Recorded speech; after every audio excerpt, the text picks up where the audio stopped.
taps, coffee brews, we're like, here we go. I'm the broken baker, chat's coming in slow. Lawyers pace, jury sits, the room hums alive. Leaning forward, screens glowing, this is where we thrive. We read this stream from raw and real. Chat's the heartbeat, loud and clear. Trials come and go, but we stay near. Crimes up, crimes down, you're always here.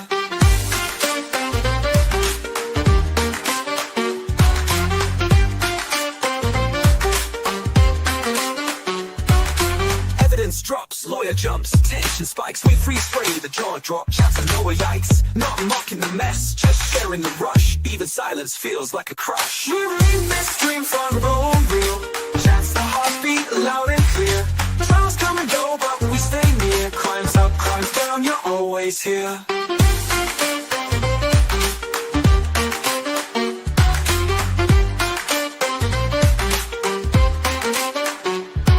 So grab your mug. Don't be late, the baker's life will set it straight.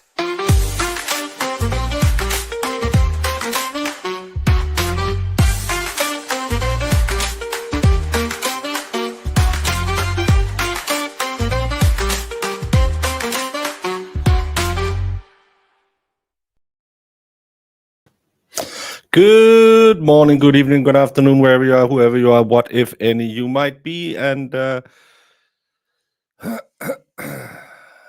back on track, back to what's important, back to what we are here for, covering motions, filings, cases, and everything in between.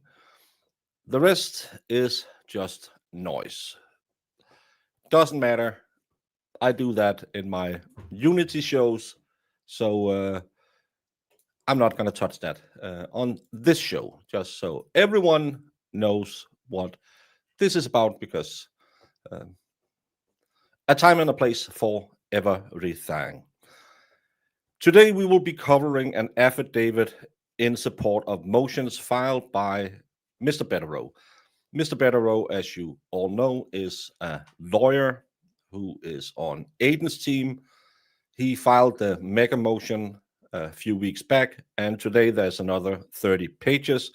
Sadly, there are still a lot of redaction in this, so my wonderful guest from yesterday, Emily C. on the Twit has made her guesses what is in the redactions, and I would recommend everyone to go check them out after the stream is done, because not only is she a very good guest to have had on yesterday, she's also very funny and intelligent, so you should go follow her on the Twit, even though I always say Twit is that place that Simba is told never to go to.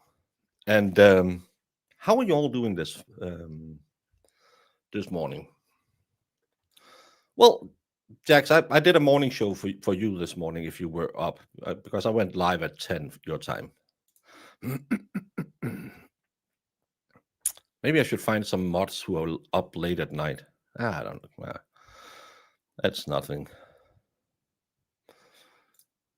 Jen, you are a better person than I am. I get into all kinds of stupidities on the Twitch. Right now, someone is yelling at me just when Sean of the Gulf says, "You're dead." It doesn't constitute a threat. So don't go there. She's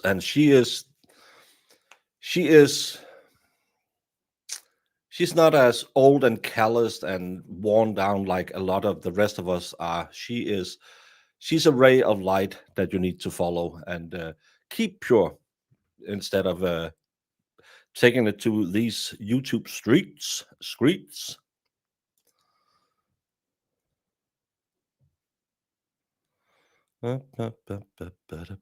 It is. I thought I saw your name.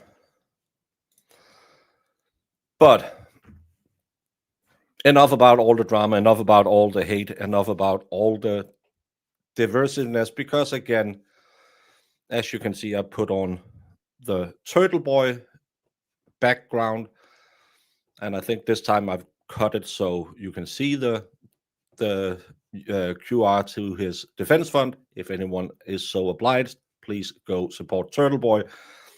This guy, no matter what is happening on the Twitch mat, is still facing 105 years in prison over what I believe in French is called El Crapo El Bulo.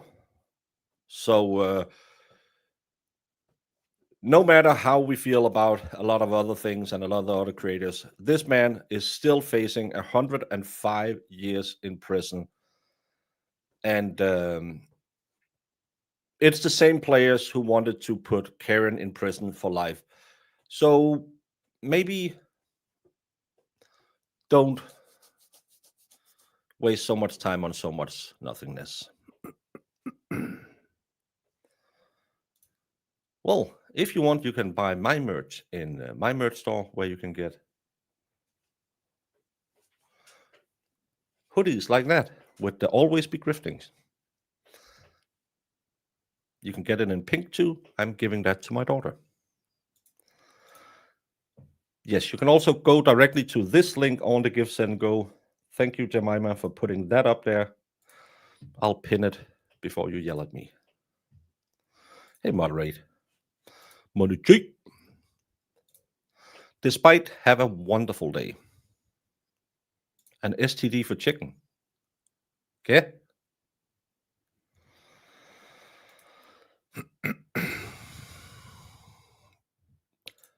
Well, you don't have to stick around, and but thank you for resubbing, and then if you're leaving again, have a great life. Thank you for following me previously, and thank you for all the support you have given to the movement before it started devolving into petty drama.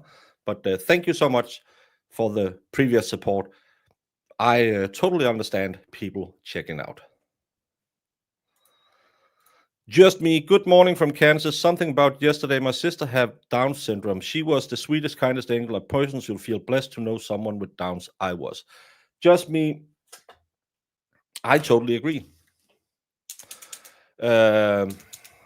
Making fun of someone's disability or trying to use a disability as an insult is childlike behavior.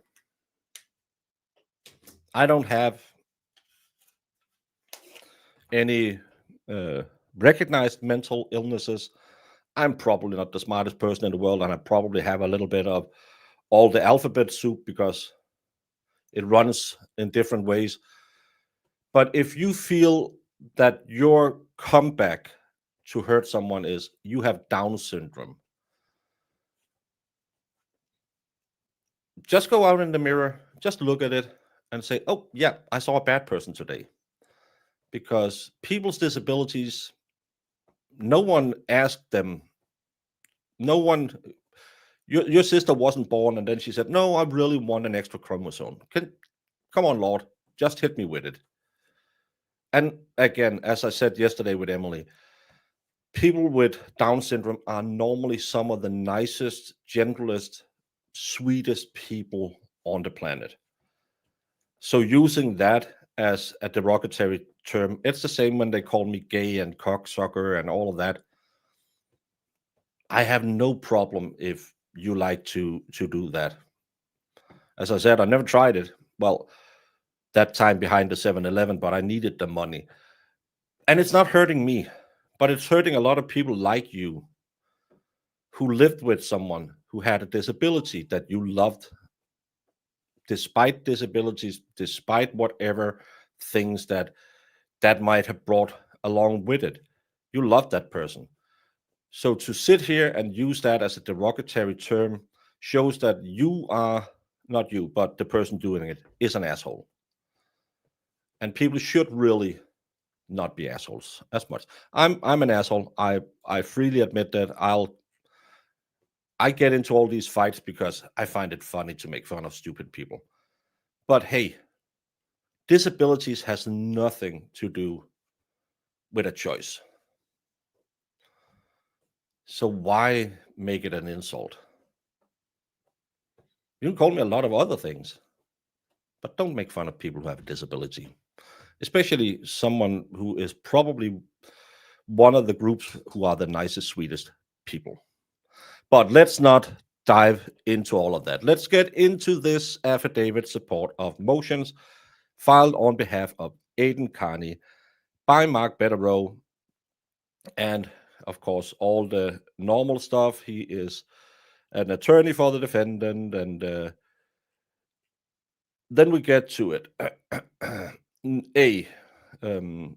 This affidavit in support of Mr. Carney's motion to preclude the Norfolk County DA's office from appointing another special prosecutor to docket number 2482, and due to the irreconcilable conflict with witness Lindsay Gattani, disqualifies Special Prosecutor Robert Cosgrove from 2382 due to his irreconcilable conflict with Ms. Gattani, and disqualifies Special Prosecutor Robert Cosgrove from an ongoing investigation of Karen Reed and Mr. Carney for conspiracy to commit witness intimidation, the 2025 investigation, due to Mr. Cosgrove's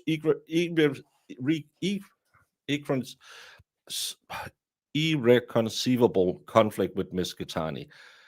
This is the one where they're trying to get the phone extractions from Aidan's phones and Karen's phones, where they're trying to get the data that was used against Karen in the criminal case as well. So they are trying to rehash an issue that they couldn't get a grand jury, and now they are trying to get it up there again. Maybe just keep this in mind when you go around on your twat journey. Isn't it wonderful when they are trying to do that? A lot of things starts popping off online. Ms. Gattani is the alleged victim in the 2024 case and an important witness in the 2023 case and the 2025 investigation. Mr. Cosgrove and Kenneth Mello both are presently assigned as special prosecutors in the 2023 case. 1. A motion to disqualify Mr. Mello from 2023 is pending before the court. Dated September 17th, Mr. Mello already has been disqualified from the 2024 case because he's a material witness. Mr. Cosgrove's role as special prosecutor in the 23-24 cases has recently expanded to include the 25 investigation, which is an attempt to resurrection of Mr. Mello's failed March 27, 2024 attempt to indict Ms. Reed and Mr. Carney for conspiracy to commit witness intimidation. Thank you, Marianne Janelle. No message, but you'll get a sticker anyway.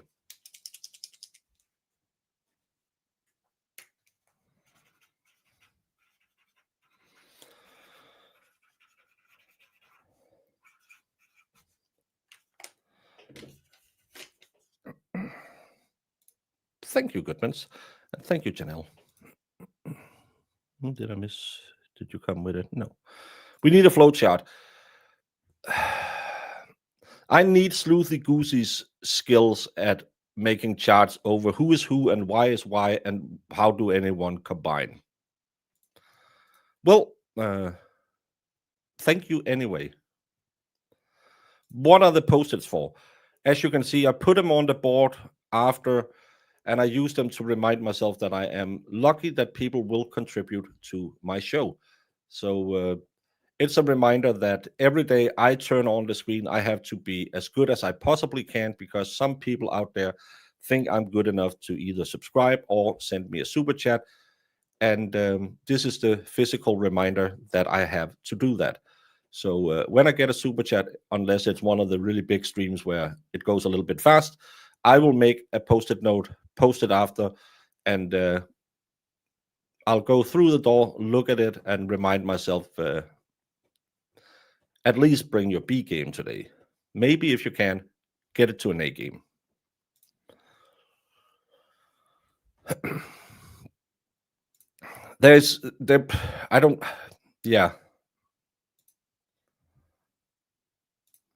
Well, I do clean them out now and again when they get filled. I'm almost about to clean the Brandon board again.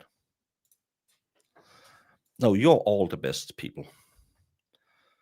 Thank you, Freedom Ring, for a super sticker of a citrus kissing a pear. I don't understand these super stickers, why they are what they are, but thank you so much, Freedom Ring.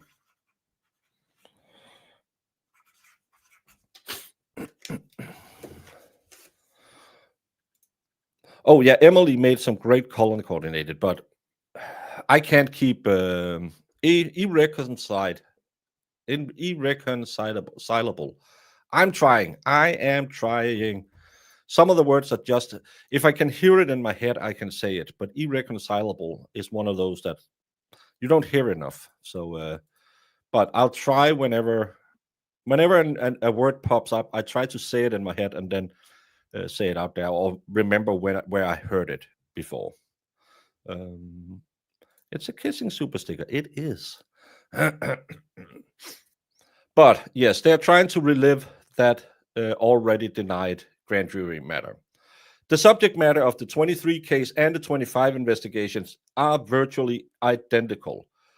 The instant motions to disqualify Ms. Cosgrove don't include docket number 2582, which relate to the alleged witness intimidation of Chris Albert and Colin Albert. They involve the same alleged acts of witness intimidation against the same alleged victims.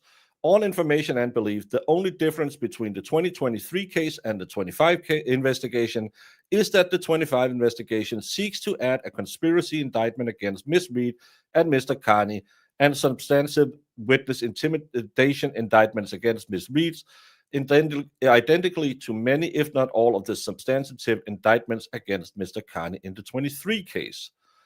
On September 5, Ms. Catani sued Cosgrove and MSP Detective Lieutenant Brian Tolley, the lead investigator in the 23 and 24 cases and the 25 investigation.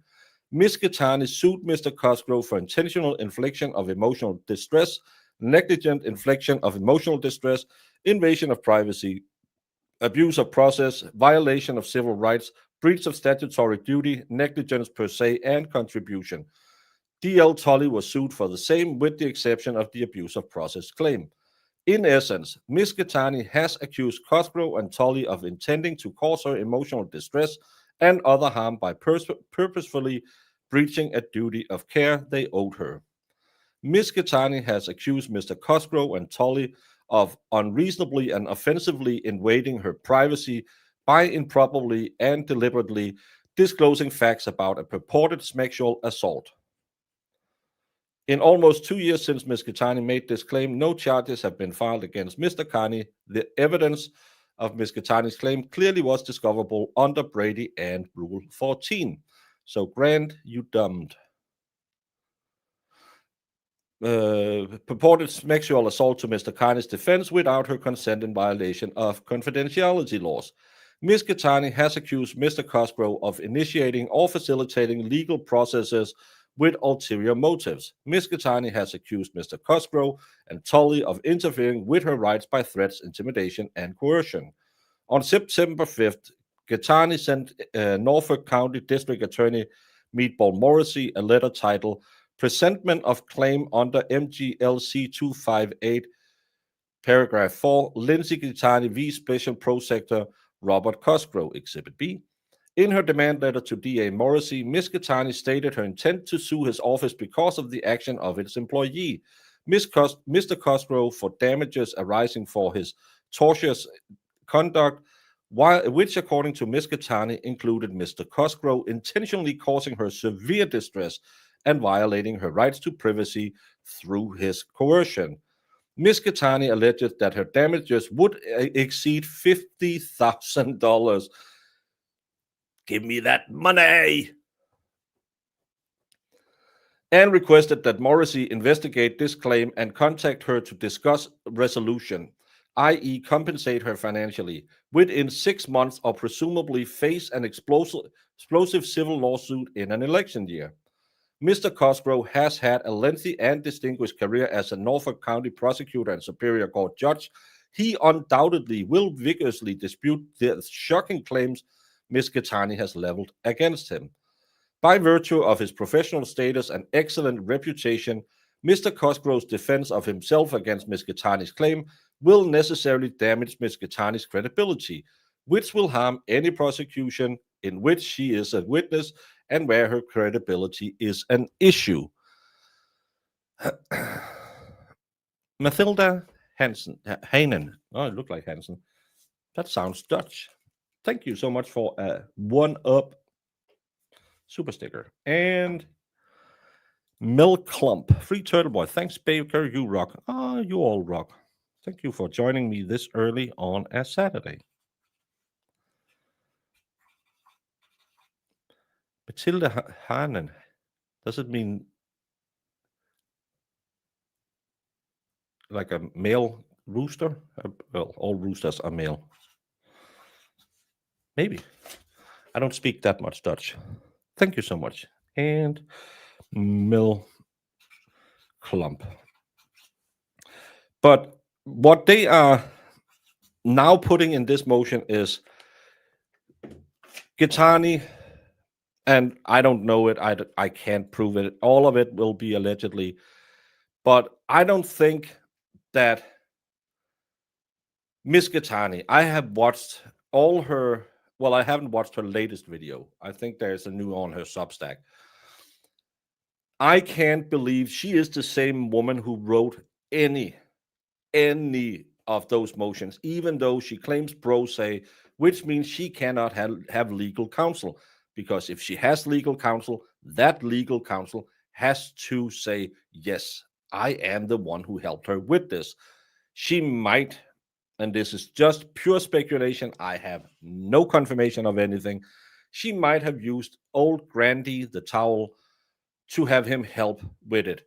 Or maybe someone who actually has some trial experience.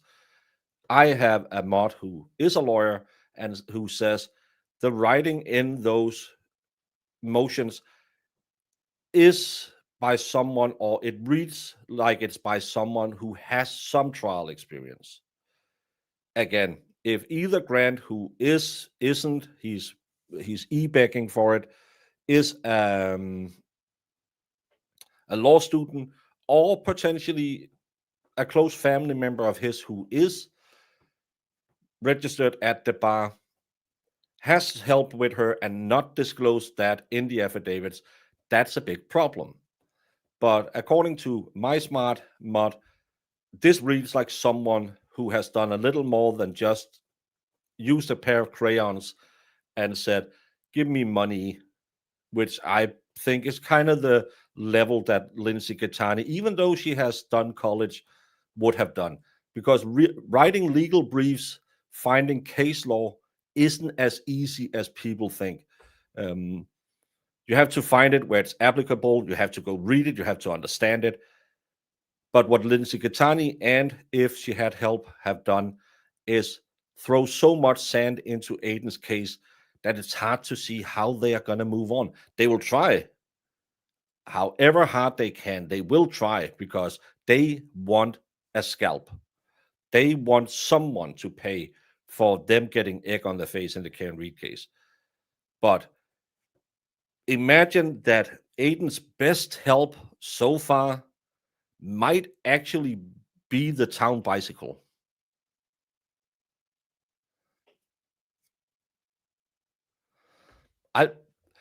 She could be the one who ruined everything.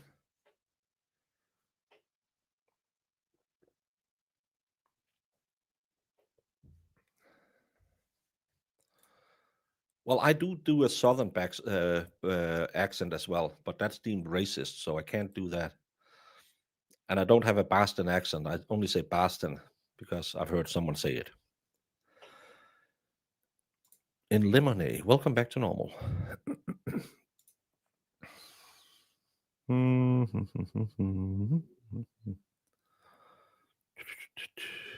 What am I missing? Am I missing something?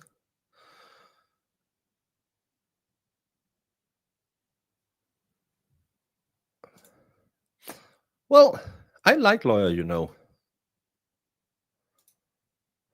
Wish the stream has been promoted more. I can't promote it more. I put it on Twitch Squad 15 minutes before. I put it on my Discord. YouTube don't send out notifications, but I try as hard as I can. That's what I can do so much. And again, this is a small mom and pop shop, so we do as best as we can. But thank you.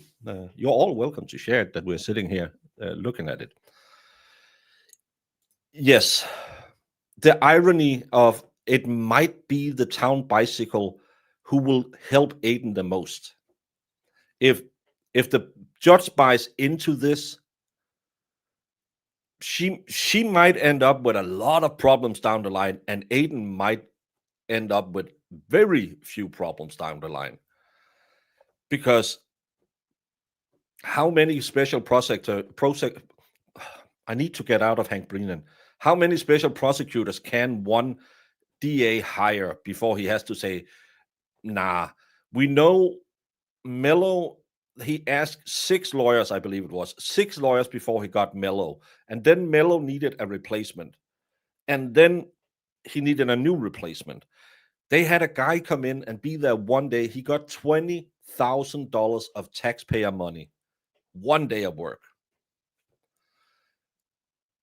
And I'll say this again, and don't take it as a stab of any creators, because I know Mike is really fond of Diwan, whatever her name is, who's running for DA. Why she's not out here screaming and hollering about all the money that's pissing out of the DA's office when election is next year, I don't get. I know Mike says she will be a better DA than Meatball Morrissey. I think my whiteboard could be a better DA than Morrissey, but I would be running campaigns on this shit. A man shows up for one day and get $20,000. That's well, Zach, you love me, and I know. Yeah, ironically, the one who sent Aiden to prison for 60 days might be the one who get him out of prison. Isn't it? It's amazing when dumb people try to play smart. As we say in Denmark, she's one of those people who can't put a stick in a dog turd without ruining both of them. Yes, that's another Danism. I feel like she's doing all of this on purpose to get out of the cases without having to admit she's a liar. That's a really bad way of doing it, because she could potentially be in a lot of problems. Because if she, let's just say she's ruining this, she's effing all of this up. Again, the DA's office want some blood. They didn't get Karen Reed's blood. They want Aiden's now. Now that might slip.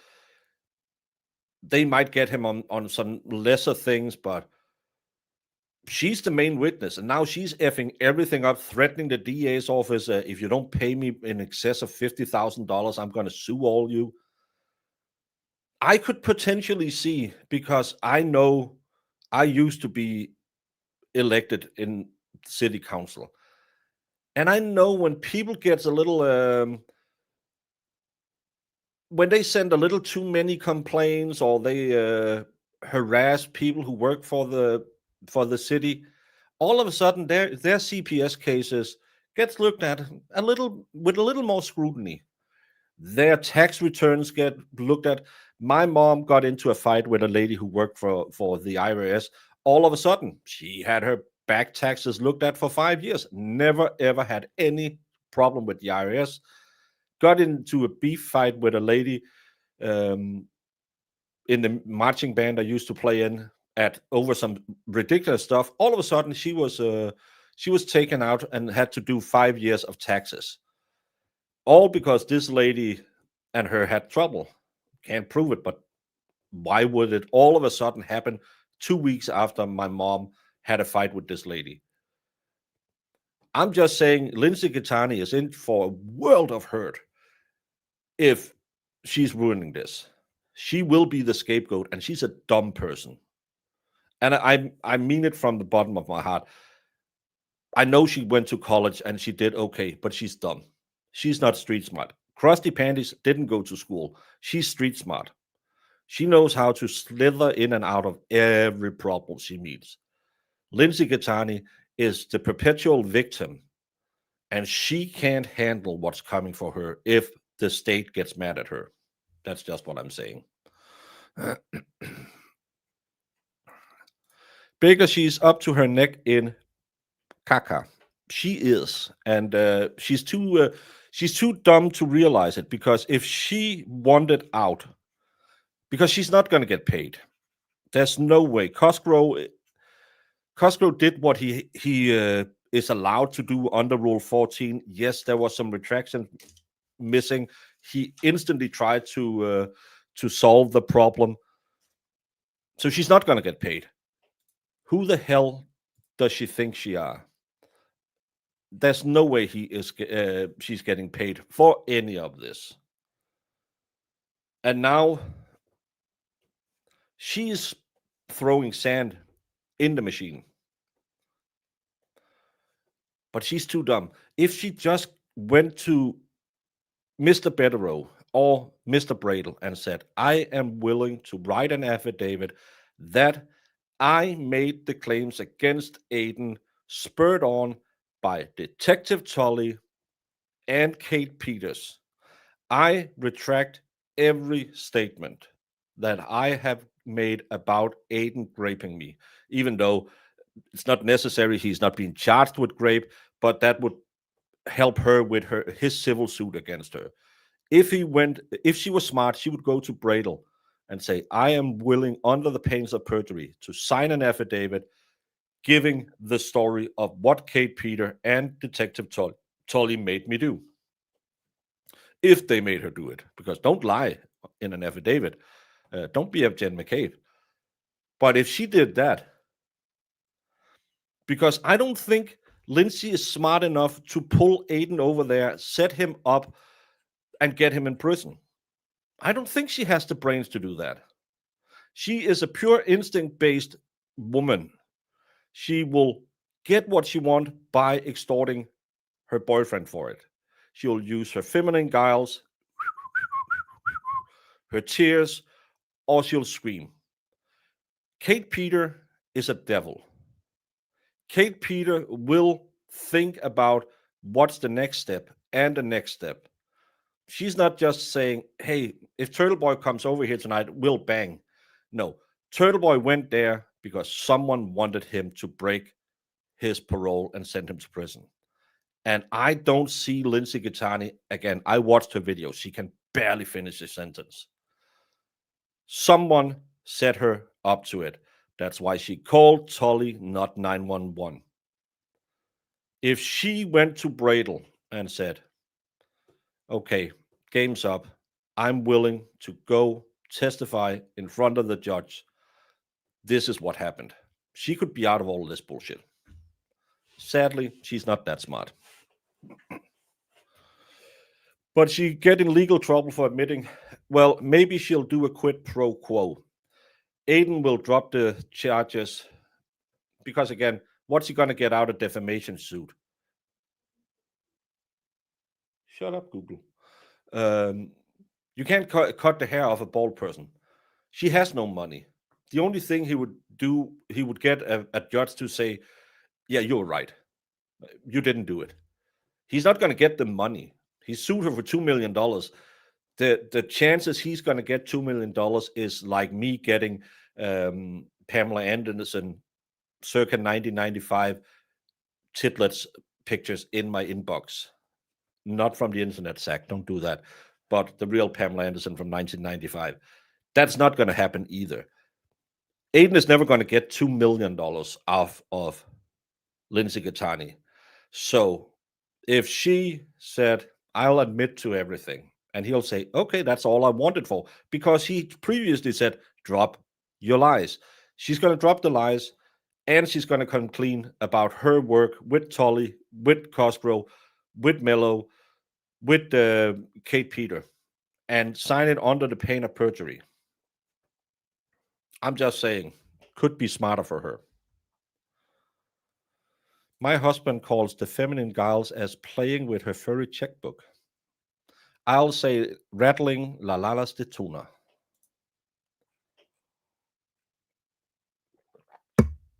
And did we get rated by MLS? Did I see that, Zach? Well, if we did, hey everyone. I thought he was doing a 24-hour stream.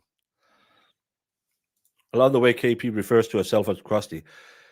When people make a name for you, the best way of disarming it is just lean into it. People call me fat. It doesn't work because I know I'm fat. And I'm the first one to say it. If they call me stupid, hey, I'm not that smart. And then they want to call me a foreigner.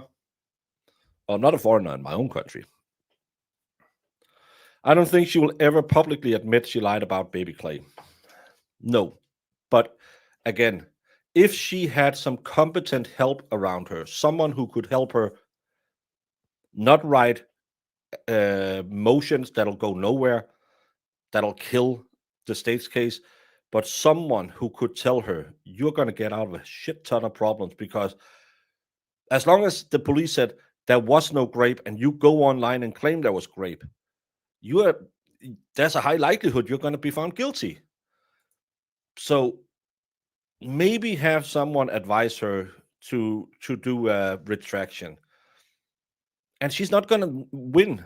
You can see her sitting on her Substack. All she's doing is just saying Jen McCabe's drunk. No, she's a Xanax. She's on Xanax. Kate Peters is an asshole.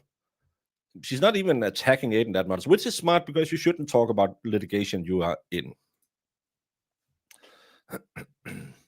The DA almost certainly will provide full-throated support for Mr. Cosgrove's reputation and integrity and dispute Ms. Gitani's claims, which will harm any prosecution in which she is a witness or her credibility is an issue. Ms. Gitani's unconventional legal maneuvers has placed her interest, a prosecution witness in the 23 case and 25 investigation, who has sued Mr. Cosgrove, Tully, and intends to sue the DA in direct and inconceivable conflict with Mr. Cosgrove, who in his capacity as the prosecutor would be required to defend the credibility of a prosecution witness who has sued him for his alleged misconduct and in whose personal interest it is to discredit Ms. Gitani. I think I said that the first time she filed this motion. I'm smart sometimes. B, the DA, the party who engaged Mr. Cosgrove and who will soon be sued by Ms. Gitani because of Mr. Cosgrove's alleged misconduct, and in whose interest it is to support Mr. Cosgrove and discredit Ms. Gitani. And the Commonwealth, the party ultimately responsible for prosecuting Mr. Carney, and in whose interest it is to credit Mr. Gitani. On September 22nd, Mr. Cosgrove filed a motion to withdraw from the 24 case on the basis that he was ethically precluded from prosecuting matters where Lindsay Gitani is an alleged victim or party. Exhibit C, emphasis added. On September 24th, Mr. Cosgrove was relieved from the 24 case due to the conflict of interest created by Ms. Gitani's accusation of numerous instances of serious and intentional misconduct. In other words, the court, Mr. Cosgrove, and the defense all agree that Ms. Gitani's serious allegation against Mr. Cosgrove have created an irreconcilable conflict that prevents him from prosecuting any matter in which Ms. Gitani is a possible witness or where her credibility is in issue. As it stands today, Mr. Cosgrove's withdrawal from the 24 case has left the matter without any prosecutor. Before Ms. Gitani threatened to sue the DA, it already had recused itself from the matter due to its conflict with Mr. Carney. Additionally, Mr. Mello already had been disqualified, and Robert Norwalk, who briefly assisted Mr. Mello on the 24 case, moved to withdraw 1 day after defense motions detailing Mr. Mello's pervasive misconduct in the 23 case was filed.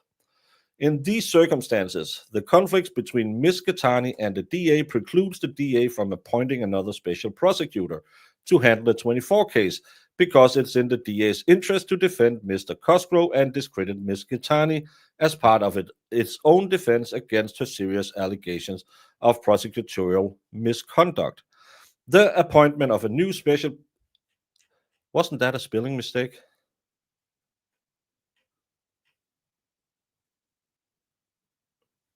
The Commonwealth, the party ultimately responsible and in whose interest it is to credit, it must be miscredit or discredit Ms. Gitani. Am I wrong? Shouldn't this have been discredit instead of credit? The Commonwealth, the party ultimately responsible for prosecuting Mr. Carney, and in whose is this to? No, they need her to be strong, but they also, yeah, maybe, yeah, yes. No, that's probably correct. It's the DA who needs to discredit her, not the Commonwealth, because they need her to rat on Aiden. Yeah, I'm wrong. Mr. Bederow is smarter than I am. Not as smart as Twisted Tragedies, but smarter than me. Yes, 25. And the appointment of a new special prosecutor in the 24 case must be made by a disinterested party without regard to any possible impact on Ms. Katani's existing and future civil litigation against those involved in Mr. Carney's prosecution. The Attorney General already has rejected the DA's numerous requests to prosecute Mr. Carney. If the DA, a future defendant of Ms. Katani's upcoming litigation, which will allege prosecutorial misconduct, is allowed to make that choice, Ms. Katani and others rightfully will question whether the prosecutor was engaged as DA House Counsel at taxpayer expense to serve the DA's interest in discrediting Ms. Katani and defeating her lawsuit, or to independently evaluate the merits of a criminal case without regards to the DA's interest in Ms. Katani's civil litigation. As detailed below, Mr. Cosgrove must be disqualified from the 23 case and the 25 investigation because Ms. Katani will be a witness. Her credibility will be an issue, and her serious allegations against Mr. Cosgrove have made her his third rail. Hey, Will. How you doing this fine morning? Hope everything is a-okay. I was actually trying to reach out to you when I found out you were being blocked on the twit, but keep rocking. Who said coffee maker broke? Yeah, just use the holder and just slow pour boiling water. You can still use it. It'll take a little bit longer, but you can't live without coffee.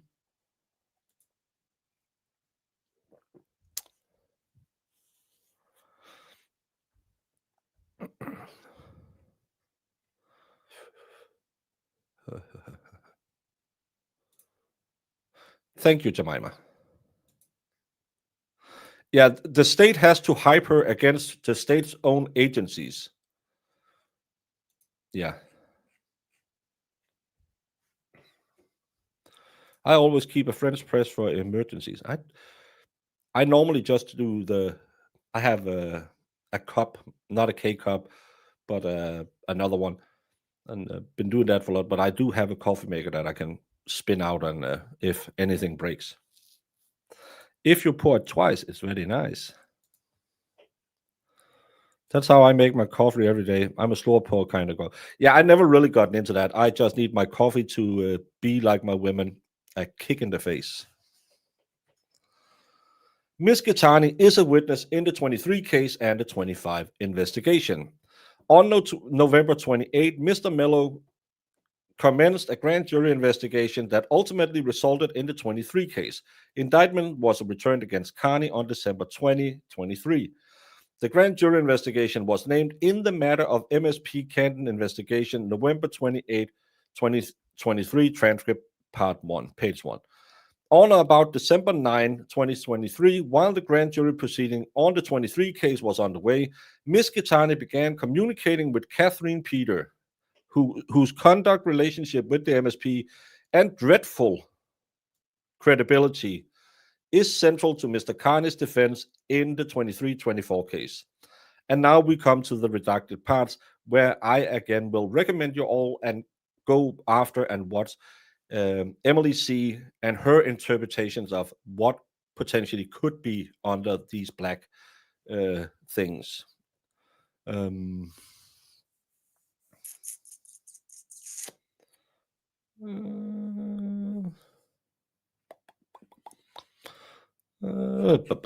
Nothing, sorry. Emily is absolutely She's amazingly funny. She's one of these people who don't try. It's kind of like when I'm with Mo. Mo is just a comeback queen. Emily is really good at just making up all of these. It's kind of like she can get into the mind of all these crazy people. Should we be worried for her? But on December 11th at 10:58, Miss Peter blank. On December 11th at 3:44 p.m., Miss Peter informed Gattani that on December 11th, 8:30, Miss Gattani and Leia Genduso, another enemy of Miss Gattani, discussed whether Miss Gattani should. Again, it's a little annoying reading it this way. On December 11th, 23 at 8:53 p.m., Miss Gattani told Miss Genduso that on information and belief on the DL refers what? That's the footnote. There's a footnote that explains something that's crossed out. So let's read that one. That's interesting. On information and belief. On the DL refers to on the down low, which means to do something secretly or privately.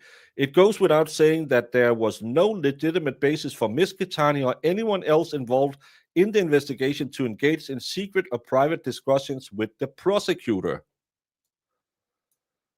Oh, this probably should have been blacked out as well.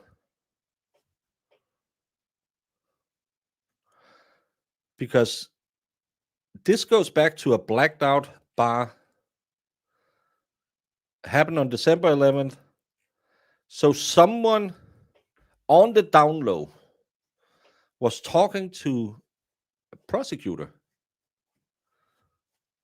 I'm pretty sure this is a mistake. There needed some black bars over this because this is saying a lot about what's in under that little thing. Whoopsie. It happens.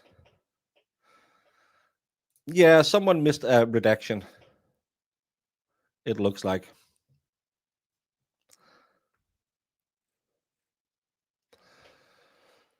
On December 11th, 8:56, Miss Gattani told Gattuso that 11, Miss Gattani joked that it's annoying we can't see this. Hopefully we'll see it at some point. Gattani mused to Miss Genduso that Gattani told Genduso sees the canine officer that Aiden got kicked off the force a year at 2 years before the Can Reed case. Am I right?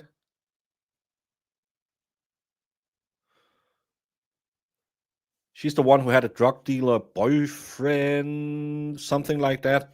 I'm sorry. I'm not 100% down with the law about yes, thank you, Jen and Toxic. Yeah, she ended up selling drugs. Whoopsie. But again, these are the witnesses you rely on as the state.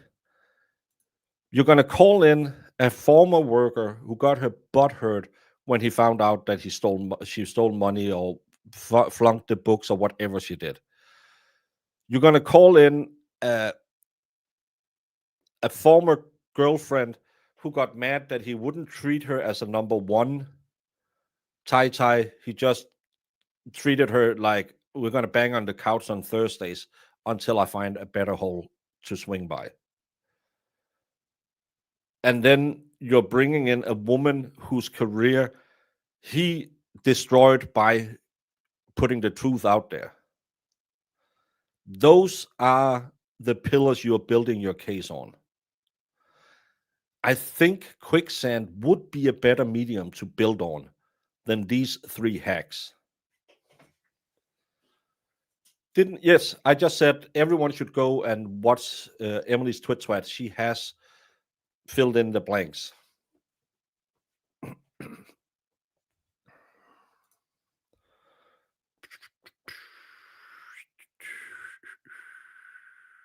Hey, Gilly.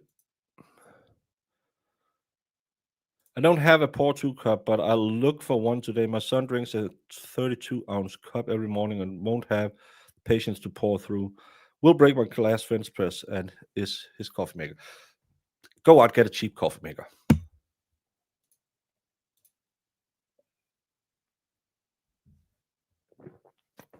Oh, well, you were an MP. They are all CUMTs. Sorry, Hellfish. I fought a lot of MPs in my days. No, I've said it a couple of times. People need to go see, because Emily has this wonderful way of getting into the heads of the idiots. Bederow letters will fill in the blanks too. This is a Bederow affidavit, but it's under. They're not allowed to disclose it. That's why the mega motion took so long from being filed to being released.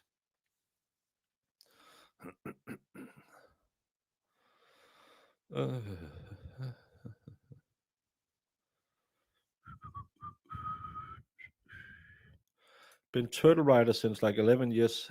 Ironically found Clara from years ago. I've watched KP best friend AZ join another community, Crystal Ball. Levels of going up. I'm sorry, I don't get all of those things. Sorry. PFC Landon Steele, serial liar and abuser who wore his full set of army PTs under his army uniform. Well, he has the coolest name, Landon Steele. Hey, Bob and Boston Mike. How are we doing this fine morning? Well, I was known to getting into fights with MPs because the only ones who trained at the Navy base I was at was us in the Navy band and then the MPs. And every time we were up drinking, we had a guy who called him 2D because he couldn't see peripherally, so he only saw 2D, not 3D. And he would always go over and start a fight, and then he'll come over and say, "Hey, Junge, these guys want to fight. I don't want to fight." And then he would start pushing them, and then I got into a fight. Then I was called up to the chief and told, "You're not to fight the MPs." I said, "I'm sorry." And he said, "Did you win?" I said, "Yeah, I think I did." Good guy. And then I was sent home again. No one likes the MP.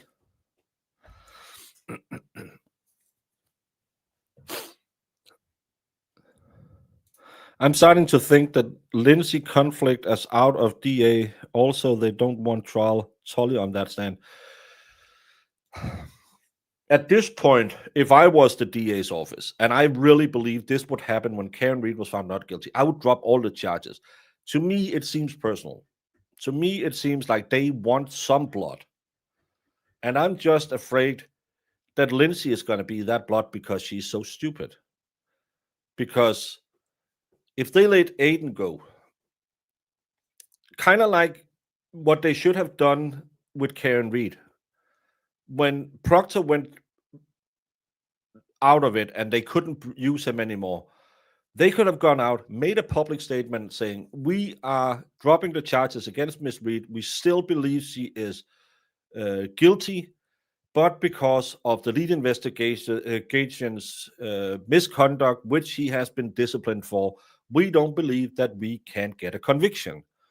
So even though we believe, and we are very sorry to the O'Keefe family, that Karen Read is guilty, we can't land a conviction because of Michael Proctor.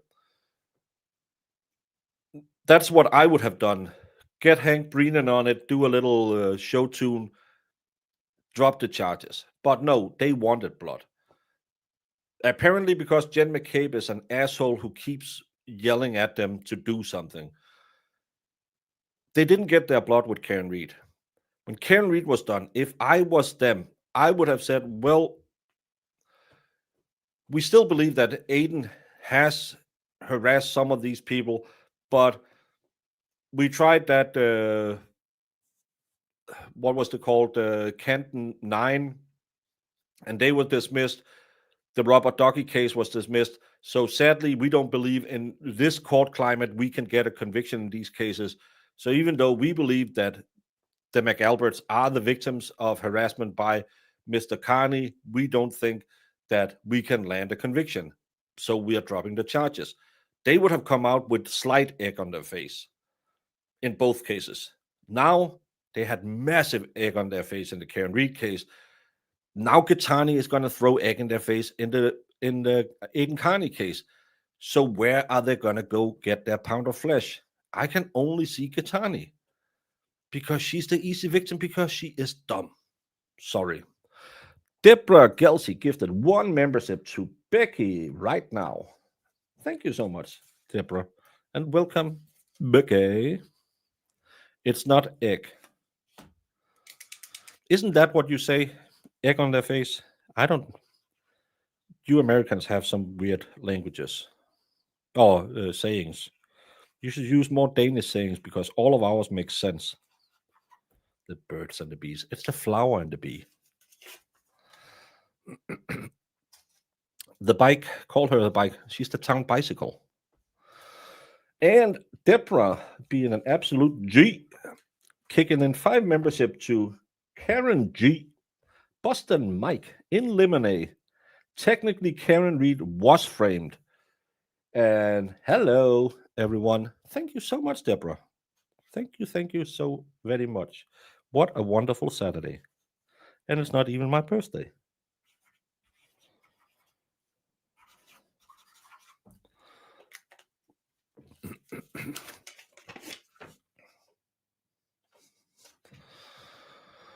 And we found out Genduso used to be besties with Courtney before Courtney worked for Bradle. Said she turned out to be such a crap starter. I'm sorry. That's a whole side arc. I don't know what the Courtney stuff is about. I'm sorry. I know there's something out there, but I have been stuck in a case in Memphis, so I lost that entire side plot. Another string that I need to do on my string board about who, if any, did something that could be.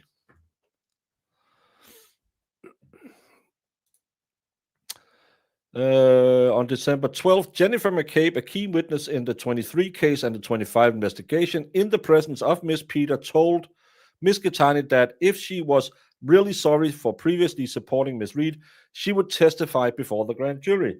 Remember saying do the right thing or stuff like that is witness intimidation, because that's what Aiden is. Is it Chris Albert or who is it they claim that when he said do the right thing, he intimidated a witness?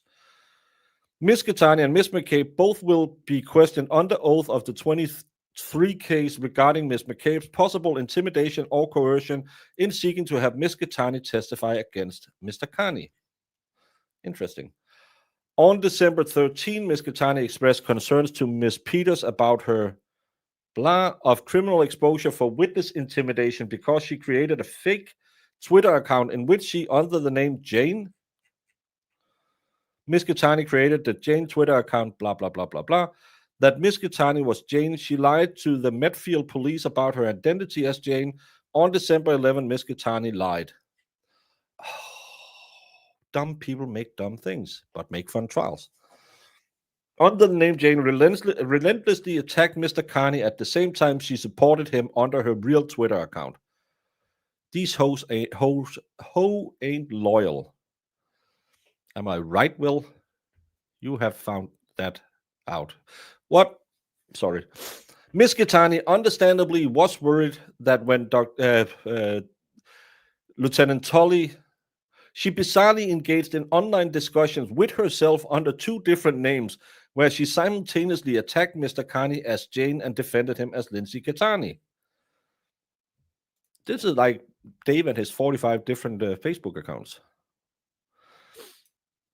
And I'm not arguing with people. I'm just asking questions. I'm asking questions. You need to change your name between them. Yeah, whoopsie. On December 14th at 1 p.m., Tully and Mellows investigators interviewed Gattani in connection with the grand jury investigation that resulted in the 23 case and the failed attempt to indict Carney and Reed on March 27, 2024. The purpose of Tully's interview with Miss Gattani was to pump her from information regarding Mr. Carney's relationship with Miss Reed. That's the first time she's only been pumped for information.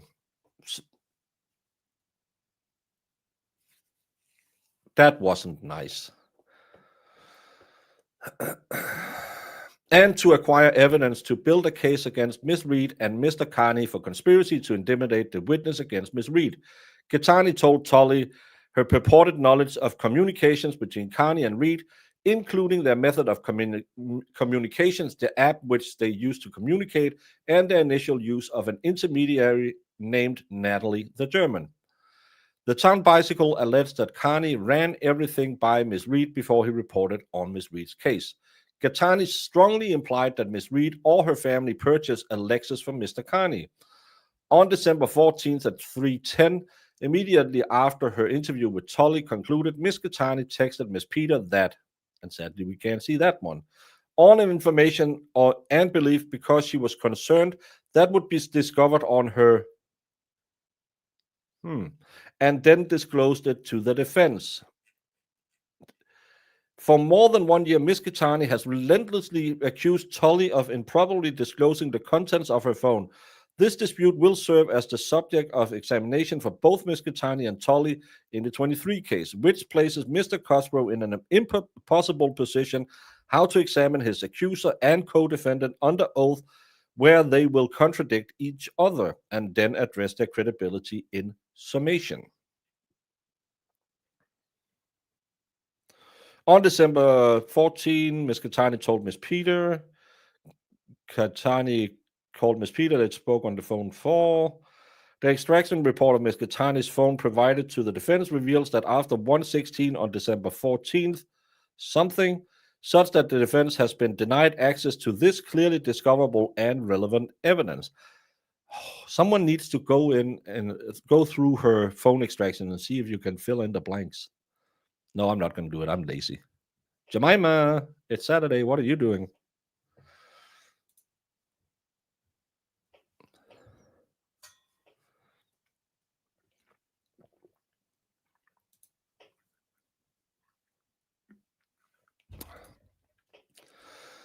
Yeah. Both female and male witches will get you. Who got time to make and post all these? Well, if you're living off EBT and the only thing you have to wonder about is, I don't know, when are they filling up the next EBT card? You have a lot of time on your hand. John was a little bit whatever the male version of this bicycle is. Well, could we call him the town water pump? I don't know if it works as well. Well, she didn't went through the phone extraction. She did a wonderful rendition of what could have been in there. And you should all go read it after. It's as always, it's pure Emily. If Emily was a product for Columbia, it would be so pure and so great that you didn't need Fent in it. He could be the local oil rig. Hey, Shannon. He was the pipe layer. He was. And all these ladies were crazy for him. But I don't think anyone really got to ride the meat tornado. That's why they hated Karen. On December 15, Gattani asked Miss Peter what.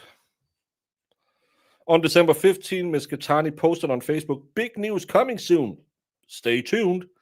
On December at 7:54, in response to Mr. Carney's informing her that he knew she attacked him as Jane, Miss Gattani taunted Miss Carney by texting him, "Grand jury, smiley face." On information and belief by the late afternoon on December 15, Miss Gattani, after speaking to Mello, Tully, Miss McCabe, Miss Peters, and Miss Ganduzo, knew that Mr. Mello planned to serve her with a grand jury summons to appear as a witness in connection with the 23 case. On information and belief, Miss Gattani's public announcement in which she teased big news related to her glee at being anointed a witness against Mr. Carney in connection with the 23 case. On December 20th, Mr. Mello informed the grand jury that today is not the end of our proceeding and that on December 27th, he anticipated presenting additional evidence. December 2023, transcript page 3. On December 22nd, Tully served Ms. Gattani with a grand jury summons, compelling her to testify on December 27th. Ms. Gattani grand jury summons, which compelled her testimony on the same day Mr. Mello informed the grand jury it would hear additional evidence, was issued in connection with the investigation into Canton witness intimidation, the same grand jury commenced by Mr. Mello on November 28. The grand jury summons Tully served upon the town bicycle, instructed her to report to the Special Assistant District Attorney, which, of course, was Mr. Mello. The only legitimate basis for Mello to A, inform the grand jury on December 20th that it would hear evidence on December 27th, and B, direct Tully on December 22nd to subpoena Ms. Gattani to testify on December 27th regarding the Canton witness intimidation case was because Mello and Tully deemed Ms. Gattani a material witness in the 23 case. On December 23, Tully applied for and was granted a search warrant authorizing the seizure of Ms. Reed's phone. However, he was unable to execute that warrant within 7 days. That's interesting.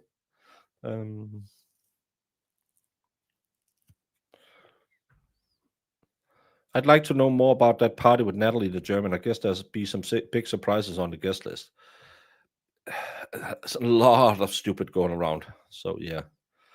Was the grand jury summoned real or not? Yes, it was summoned real enough.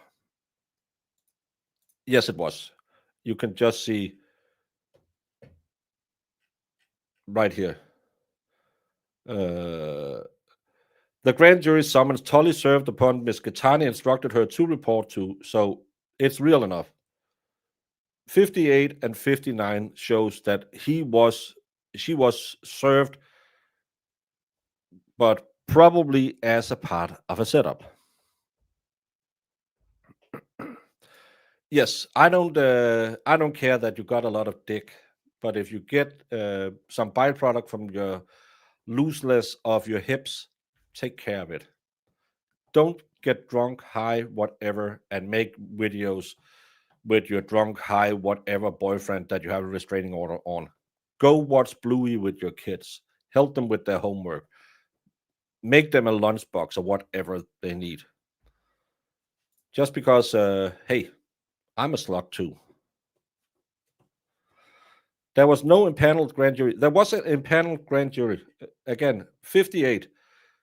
Ms. Gattani's grand jury summons, which compelled her to test the testimony on the same day Mr. Mello informed the grand jury it would hear additional evidence.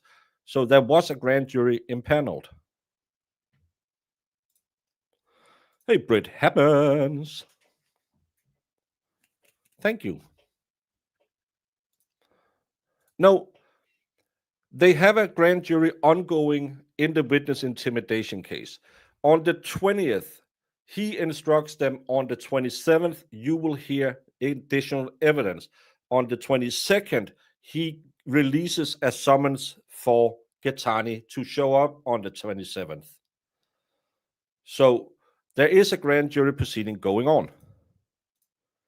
The date was November 23. On December 20th, Mr. Mello informed the grand jury that today is not the end of our proceeding, and on December 27th, 23, he anticipated presenting additional evidence. December 20, December 27th. On December 22nd, Tully served Gattani. December 27th. The grand jury commenced on November 28th. So it's an ongoing grand jury.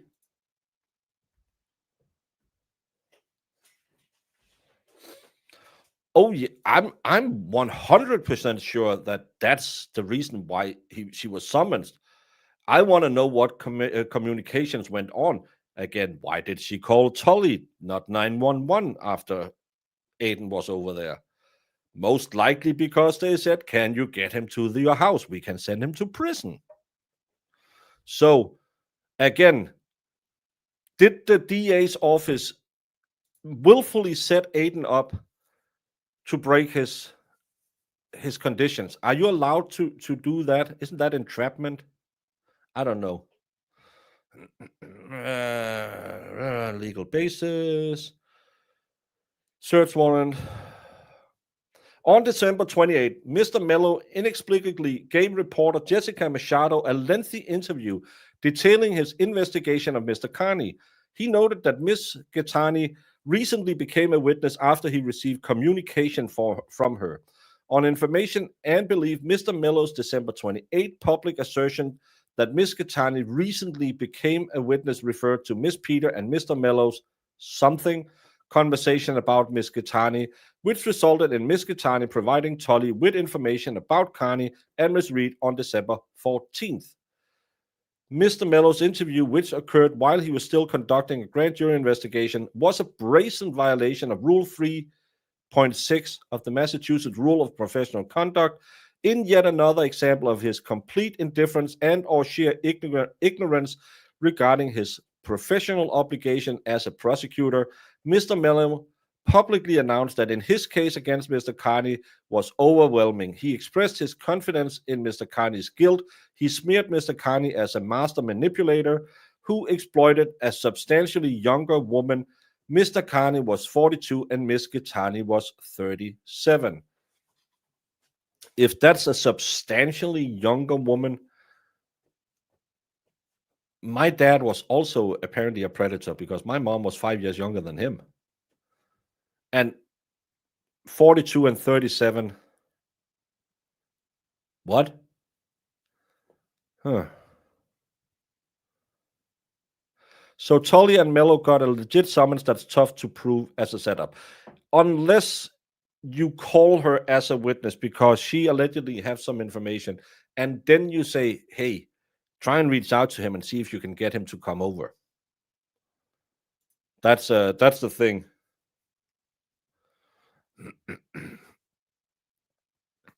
Danny, you cougar.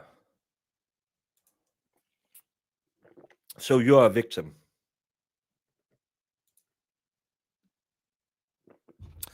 It's actually, yes. Oh, look at Nikki robbing the cradle. Oh, Jason, how could you? But she's not credible. None of these people are credible. That's why, if anything is to be proven, there has to be some communication that they can latch on to. But I don't believe there will be any. Oh, Marissa. Did he groom you? Oh. My ex-wife was... She's actually having her birthday coming up now. She was 9 months younger than me. That's a whole baby.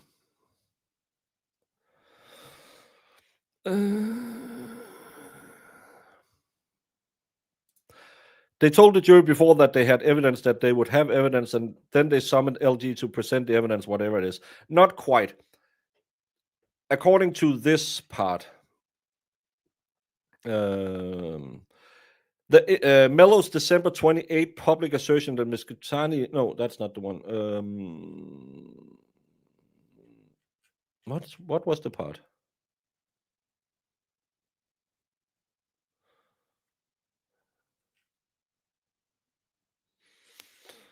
Where the hell did I just read that? Yes. On information, Mr. Mello's December 28 public assertion that Ms. Gaetani recently became a witness to refer to Peter and Mello's conversation about Gaetani on December 14th. So this is when Tully learns from Peter that Gaetani might have some information and then sends it on to Mello. So the timeline kind of fits, that he then on the 20th says, you're going to get some more on the 28th. So, yeah.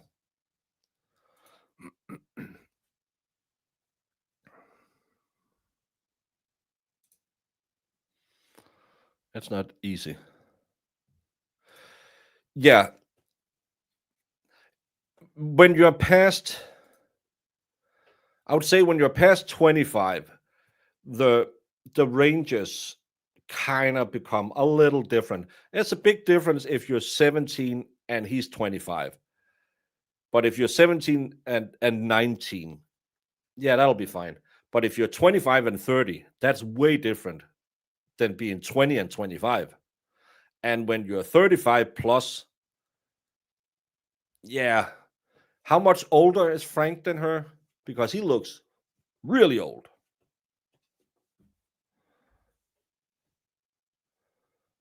No, absolutely not a substantial age difference. I'm sorry, Phoebe Mac. But again, she has 3 kids with a dad who went to high school with her dad. Is that the story? So Frank is, how old is Frank? He must be shooting dust out of it. Yes, my 82-year-old girlfriend is a nice woman. Stop bragging on her.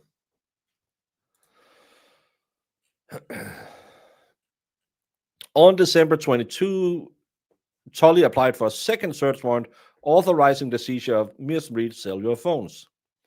In his sworn affidavit, Tully refers to Carney's YouTube episodes by their proper given name. As the court is aware, Tully patently false testimony on the 23 grand jury misled the grand jury about the actual name and content of Miss Carney's episode.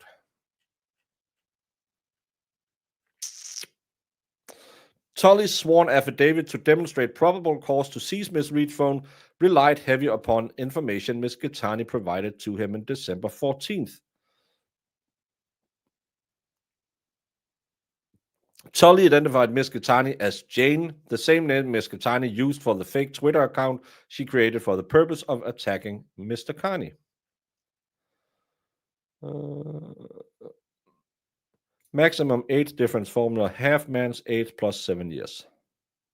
Plus minus 7 years, right? Hey, I love any mama.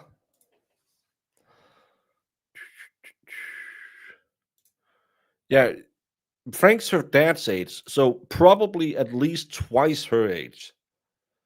Oh, at least 20 years older or something like that. 20, 25.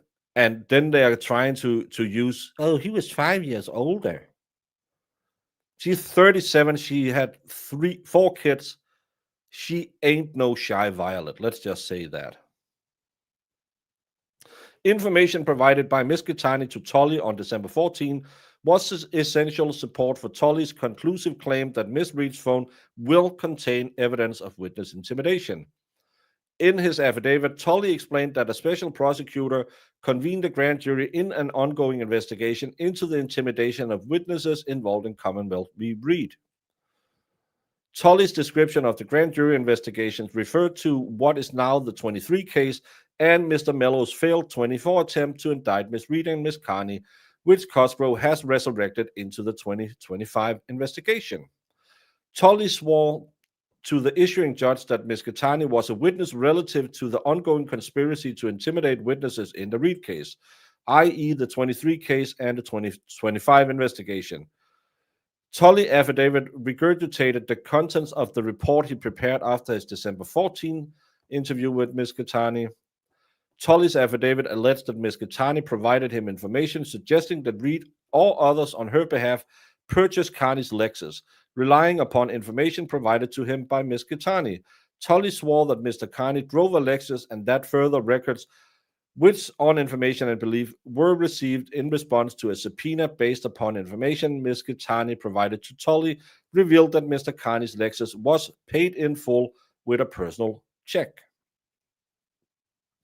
Tully explained that Gittani was served with a grand jury summons on December 22nd, and that the following day Mr. Carney told her A, to inform a grand jury that she didn't recall anything, B, to delete evidence, C, that he would engage an attorney for her if she corroborated with him. Tully swore to the issuing magistrate that information provided by Ms. Gittani outlines the close communication between Karen Reed and Aidan Carney, which continued after Carney was arrested and arraigned for witness intimidation. Tully explained that he was seeking evidence from Ms. Reed's phones related to the witness intimidation of, among others, the McAlberts. There appears to be a typo, and in fact, the name listed should be Julianne Nagel, reference to alleged intimidation of Juliana Nagel, but it's just all the McAlberts. Oh, and Michael Proctor and his wife. All of the witnesses described in the preceding paragraph and are or in disgraced former MSP Trooper Proctor's case were alleged witnesses in indictments associated with the 2023 case. Based upon evidence provided to him by Ms. Gattani, Tully alleged that Ms. Reed's phone would contain probable cause of data evidence, her ongoing conspiracy with Aidan Carney to intimidate witnesses. Based upon D.L. Tully's reliance on Ms. Gattani as a key source of his probable cause affidavit and Mr. Cosgrove's current effort to search phones that were seized almost 2 years ago. We leave it to Ms. Reed's defense to address whether the extensive delay in time between the seizure of her phones and a search, which still hasn't occurred, is unreasonable, such that any recovered evidence should be suppressed. See Commonwealth v. Diaz, Commonwealth v. White. It probably should. Tully's assertion that the content of Ms. Reed's unsearched phones will unlock the conspiracy between Reed and Carney demonstrate the significance of Ms. Gattani to the 2025 investigation. On February 1st, Ms. Gattani testified before a grand jury title in the matter of Canton investigation, February 1st, transcript page 1. In the event of the 2024 case isn't dismissed for lack of prosecution, Mr. Mello's impairment of the integrity of this grand jury proceedings will serve as the basis for future motion to dismiss that case. You're getting your money worth out of Mr. Bederow. Ms. Gattani testified about what she claimed to perceive about the relationship between Mr. Carney and Ms. Reed, including allegation that Ms. Reed controlled what Mr. Carney posted about her case. Ms. Gattani described her December 14th meeting with Tully and Mello's investigators as, among other things, her letting them know Aidan had made a number of comments to me about Karen Reed. Gattani swore that Carney discussed the Lexus with her and that he alerted to the fact that it was a gift from Karen Reed and or her defense team. Funny that that allegation was run all over town by a certain other crustacean, almost like other allegations that's going around right now. The truth will never catch up to a lie because it'll be halfway around the world before the truth puts its shoes on. I'm just saying.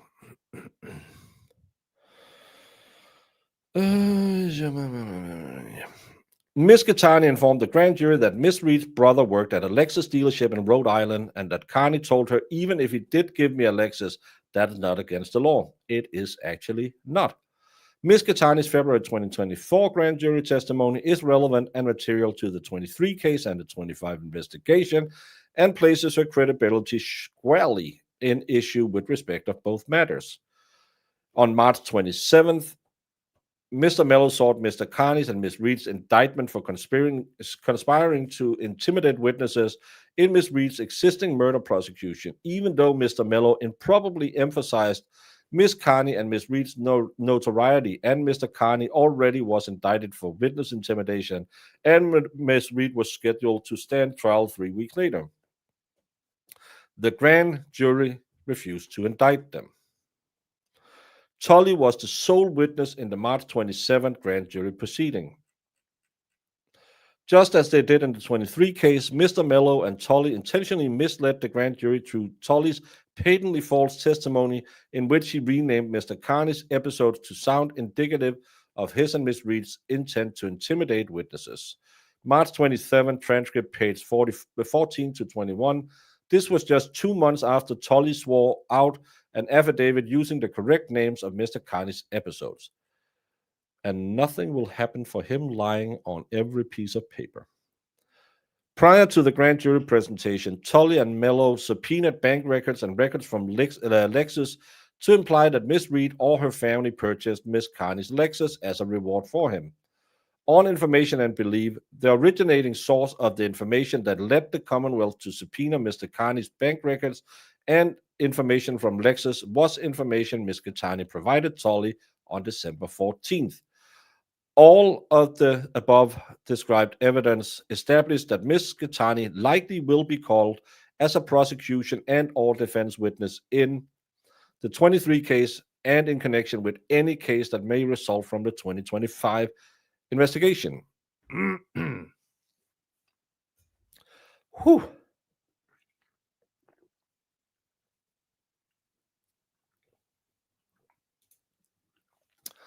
Why I do in a YouTube, isn't that as well? You don't want me on a Zoom. I'm sleeping.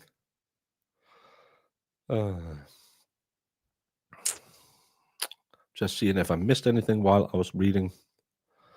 Bum, bum, bum, bum. What would we do on a Zoom call?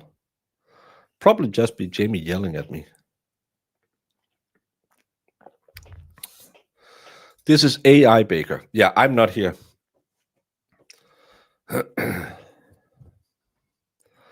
Well, I do sometimes go into my live Discord chat. Not a lot, but I do come in there sometimes.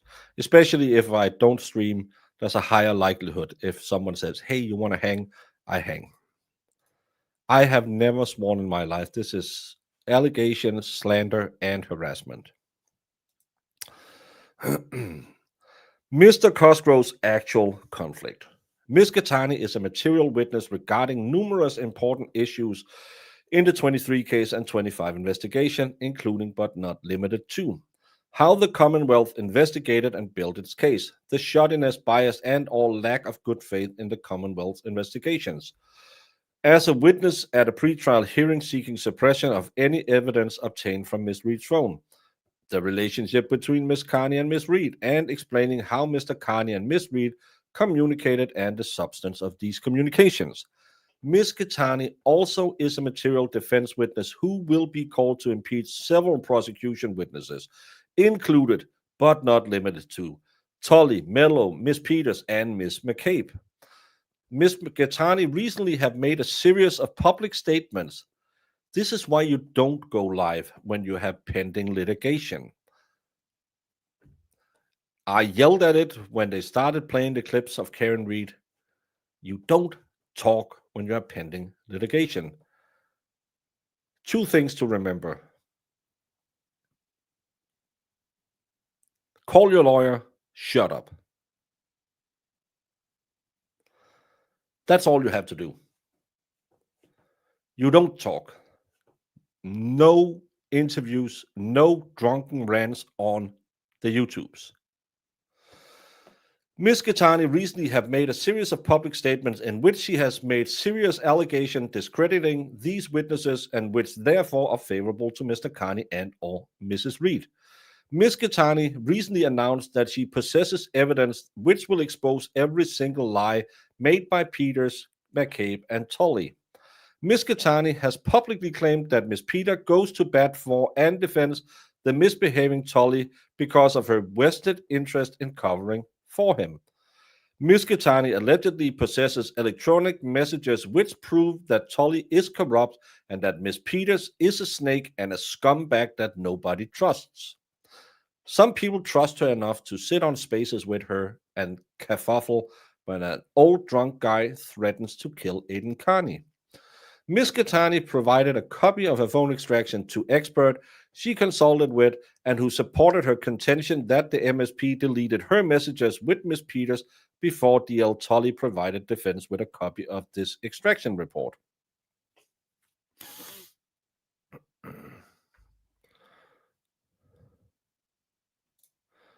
Where in Switzerland? My sister lives in Switzerland. I go there regularly. I haven't been there in 2 years, but back when she had a small kid, I was there every year, at least once. Switzerland is a wonderful, wonderful place.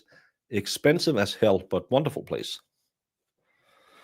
Right, that's what the new indictment for witness intimidation, not other things. Turtle Boy has the voicemail of LG admitting she effed up, screaming about Tully phone, wanting out of it before he was arrested.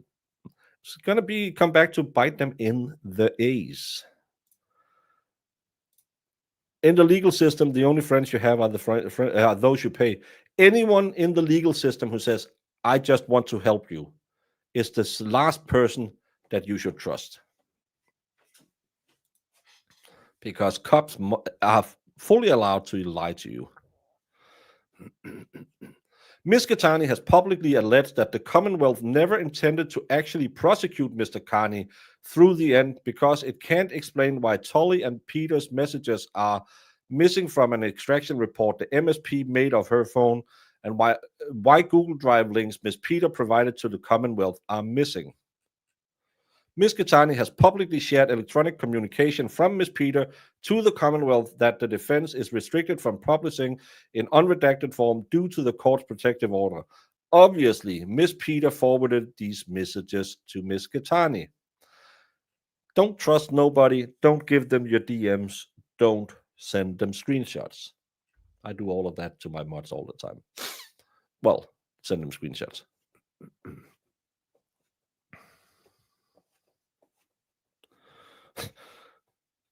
Deborah, I think you're right. Well, this is, to be honest, these are some of the better documents I've ever read because there's so many idiots involved in these cases that they are fun to read. Most reading the Fitzsimmons is just enter the room, try to apprehend, pew pew, bang bang. This is just stupidity, especially because we know all of these people are idiots. So yeah, I like to read these papers. Ms. Gitani has claimed that Ms. McCabe provided Ms. Peter with benefits, including paying for her makeover haircuts clothes.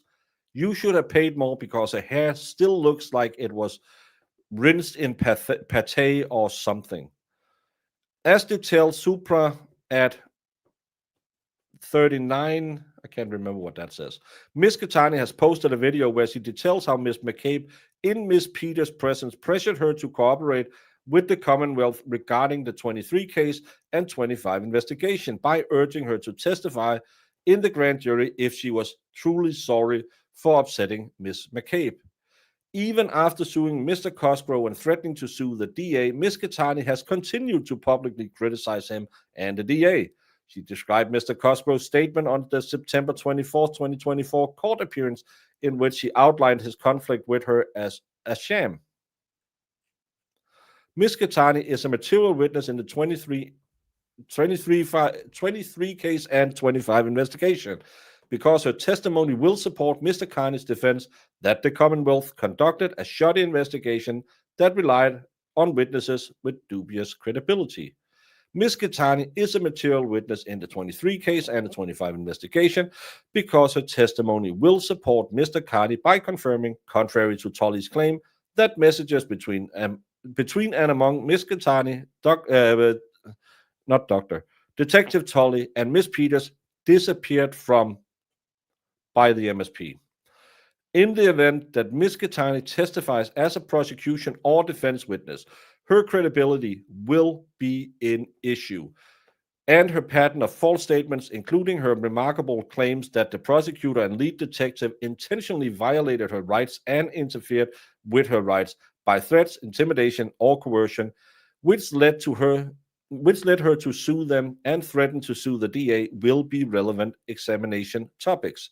In light of the Commonwealth's heavy reliance on Ms. Gitani to seek Mr. Carney's and Ms. Reed's indictment, it is in the Commonwealth's interest that Ms. Gitani be a credible witness, at least with respect to a sworn grand jury testimony, the contents of her December 14th interview, and the contents of Tully's sworn affidavit that led to the seizure of Ms. Reed's cell phone, which Mr. Cosgrove is presently seeking to review in connection to the 25 investigation.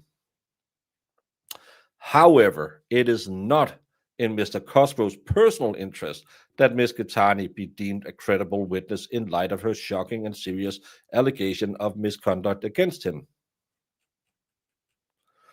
It's the same is true for Tully, who has no business remaining involved in the 23 case, the 24 case, and the 25 investigation.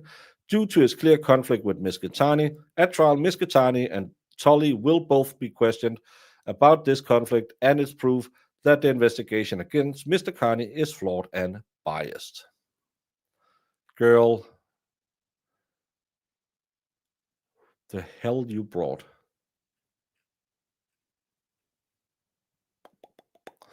This is the precise reason Mr. Cosgrove sought to be relieved from the 24 case. The same logic applies to the 24 and 25 investigation.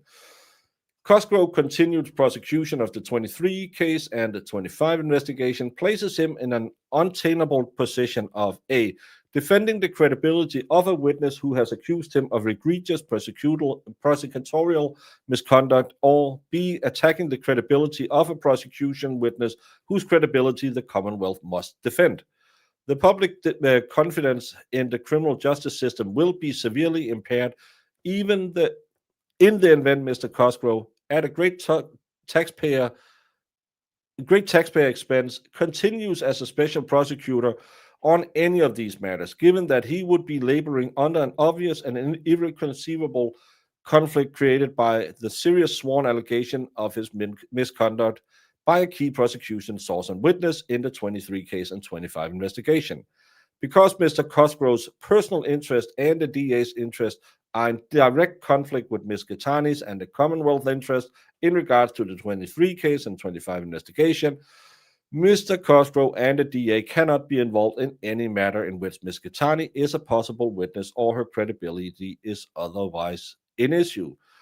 Wherefore, as alleged herein, the Norfolk County DA's office should be precluded from appointing another special prosecutor on the 24 case, and Robert Cosgrove should be disqualified from the 2023 case and 2025 investigation, or in its alternative, the court should order an evidentiary hearing on these motions and any other proper relief it deems just and proper. By the wonderful Mark Bederow, New York, New York, you're a wonderful town. So, Cosgrove should be out if we play by the rules, all because the same woman who put Aiden in prison is now putting their case front and center in an absolute crap fest. That's it's poetic justice that they relied heavily on this lady to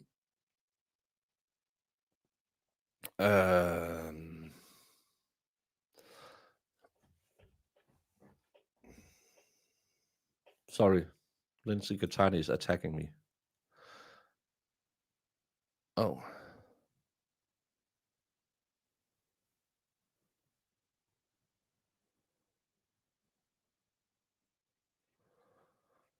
Oh. Thank you, Jess, for reminding her that I have offered to help her.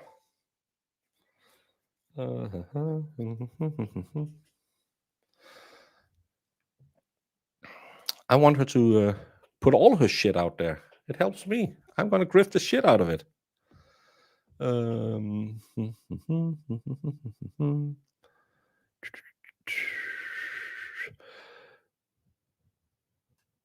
Triple Dip needs to go back into retirement when he can. For him, get out of there. He will be protected against most of the stuff she's trying to imply. But just get out of there. Take your money and go home. You don't need your money. You're an old fart. You're too dumb to understand the internet. Just get out of there.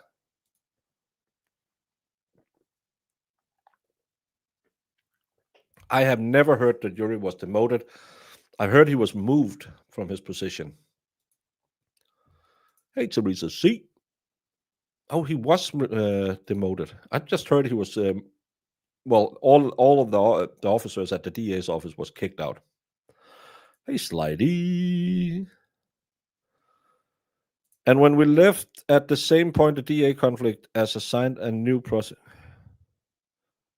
And then we are left at the same point, the DA conflict of assigning a new prosecutor.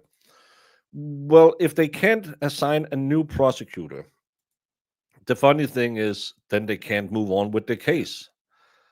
And then the case should be dropped. Because there should also be a time, maximum time length you can can keep a case running. In Denmark, you will get a rebate at your sentencing. If I'm finding you guilty and it took, let's say, 3 years to get you convicted, you will have a lesser sentence because we have wasted unless, of course, you have done something stupid in the meantime. But if, let's say, you were in a bar brawl, you hit someone, and it took 3 years just because our system is just as clogged up as yours, you will get a discount at sentencing because, hey, we should have gotten to you earlier. This is not a hard case. It's a hard case because they want to keep complicating it. They want to put in all of this bullshit from that Karen Reed and Aiden was how to get all of this stuff out there and attack each other and attack everyone else and all this bullshit from their phones. They keep complicating everything. And someone needs to draw a line in the sand and said, you had your 3 years. You did this. You can't keep going. You're wasting taxpayer money. You're wasting time. You're costing Aiden Carney money. Yeah, I don't know. Nell MK1, thank you so much for becoming a member.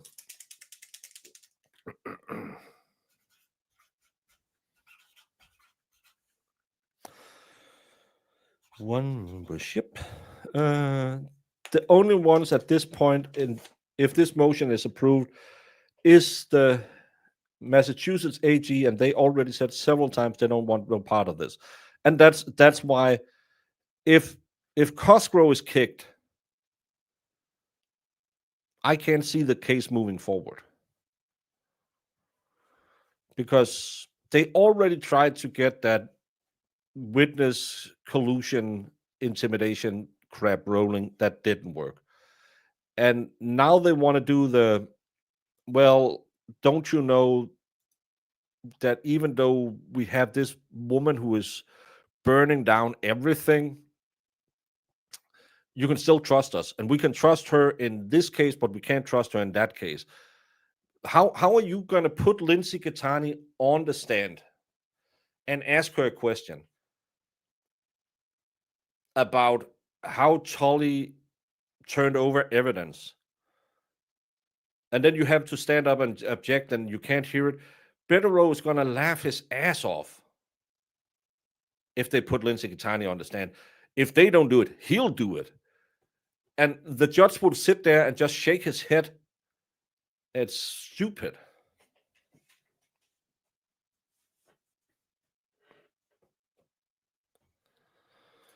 Again, names can be altered really easy on both YouTube and TwitSwat and everywhere else. Just because someone has a name, don't believe that is the person that they claim they are. I have a hard time believing that LG would do that. So always remember, whenever you see a 100% real person, maybe just, that's maybe a little bit bullshit. Again, how many times have Sean Bird changed his name? Well, she loves you. And apparently, according to Aiden, she's nice to me. She says I call her names. I call her the town bicycle. I could call her way worse names.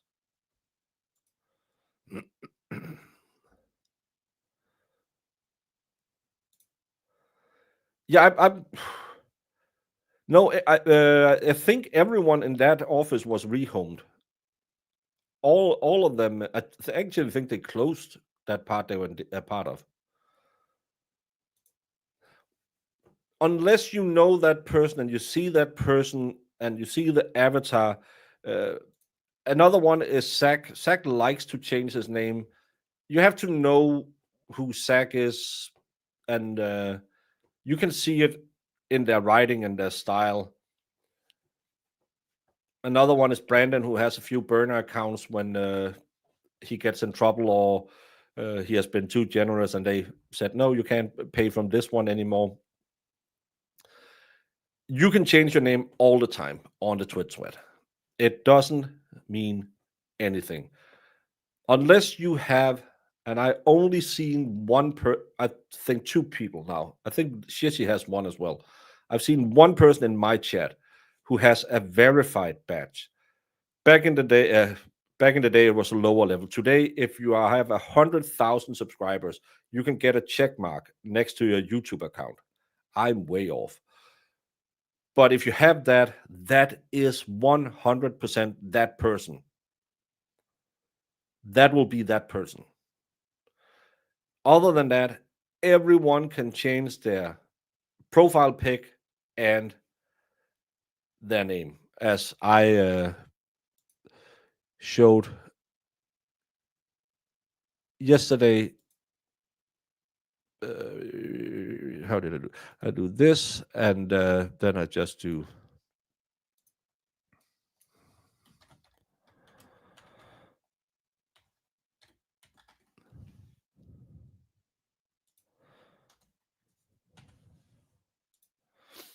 And then it's a completely new host on the show.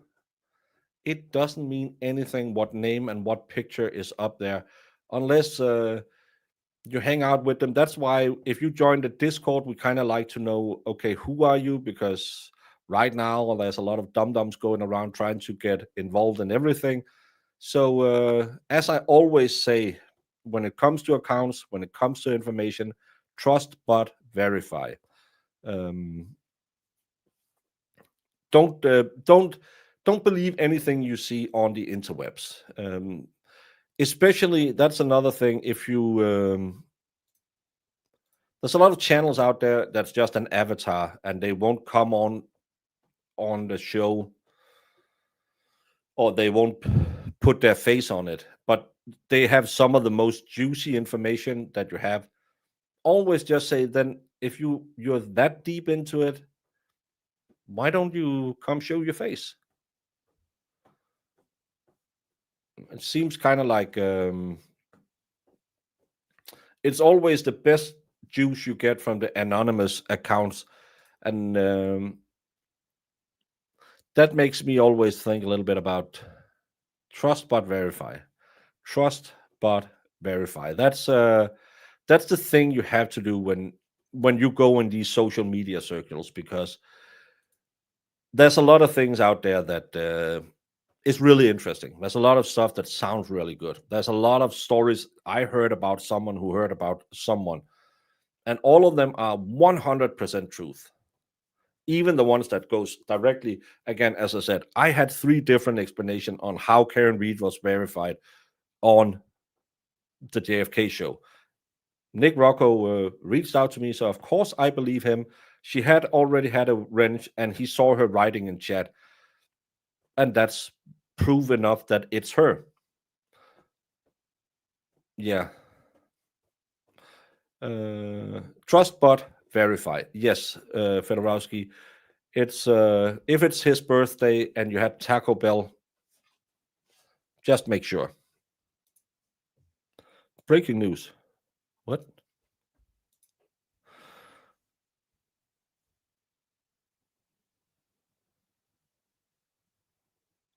I know it won't happen, but wouldn't it be interesting if he was hired again and then Bederow could finally go head to head with that slime ball?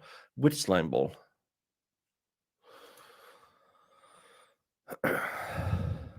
Never trust a faceless person chat claiming to be anyone. Anyone can change their usernames over and over with Gmail. And again, I can make any one of the 457 people right now on YouTube a mod, and Slidey Pie, the only one who's watching over on Rumble, hey Slidey, can make them a mod instantly. So modding doesn't prove anything. It's just me hitting a button. That's all I'm saying is if that's the evidence that is enough proof for you, fine. As I said in my morning show this morning, don't always try and be first. Maybe try and be correct, because we have seen a lot of firsts the last 5 days. We also seen a lot of people flip-flopping. Nurse Kim is a monster. Nurse Kim is the best person in the world. Nan is a bitch. Jimmy is a hoe. Jess Machado is behind everything. Aiden is the one who did it. The Clara have cheap shoes. Mike is playing with the enemy. Heard a lot of stories, and all of them flip-flops. That's why trust but verify. Trust but verify. Well, I'm hoping that someone will treat me like I am the town bicycle and slam me upside down against the refrigerator. That is my hope. Yes. Karen Reed is in the chat right now. So nice to see you. And how do you know this is Karen Reed? Because Karen Reed is a mod on the channel. Karen Reed, if you can write again.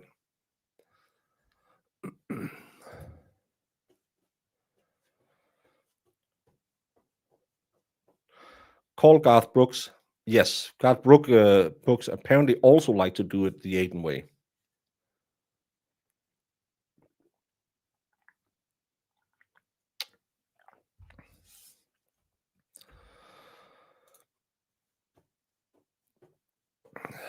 That's the thing. Could have, should have, would have.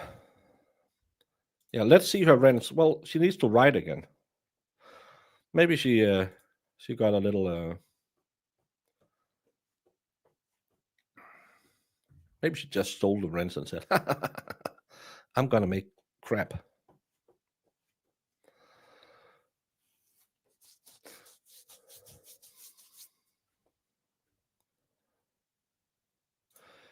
Karen Reed didn't join YouTube 6 days ago. You don't know anything about that, Marissa. She had a wrench on my channel. DMs.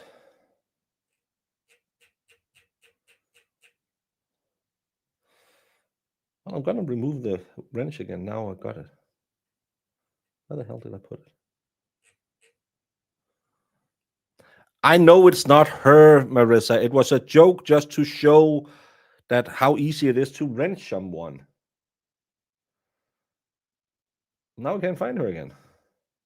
Then I have to go back and do it behind the scenes, remove the wrench. What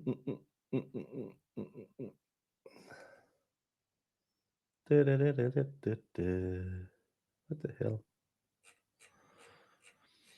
Look at DMs. Yeah, I know. People are yelling at me. Yes. Sorry.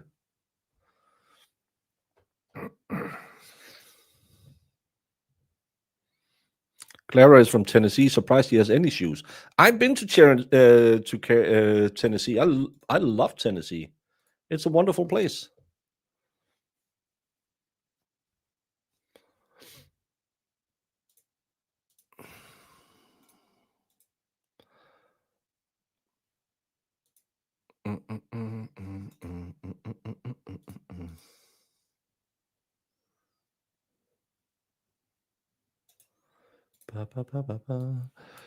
Jemima has been in contact with Lindsay Gattani. Jemima is choosing violence today.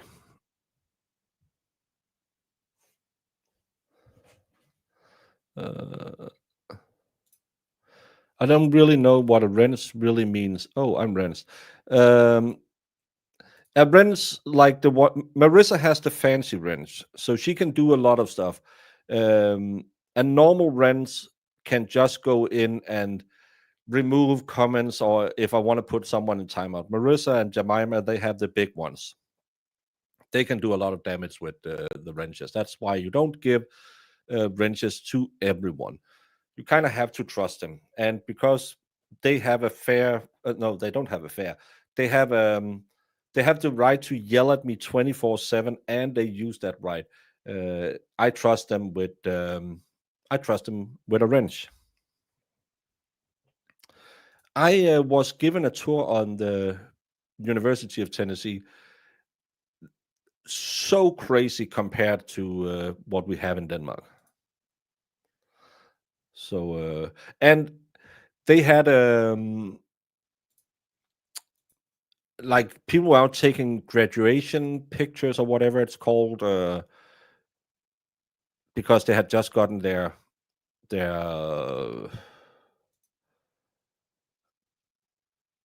just finished the school year, and one of the ladies, I hand to God, this young lady was wearing a dress so short that if she wasn't clean shaven, you would be able to see the hairs under her dress, because that was short.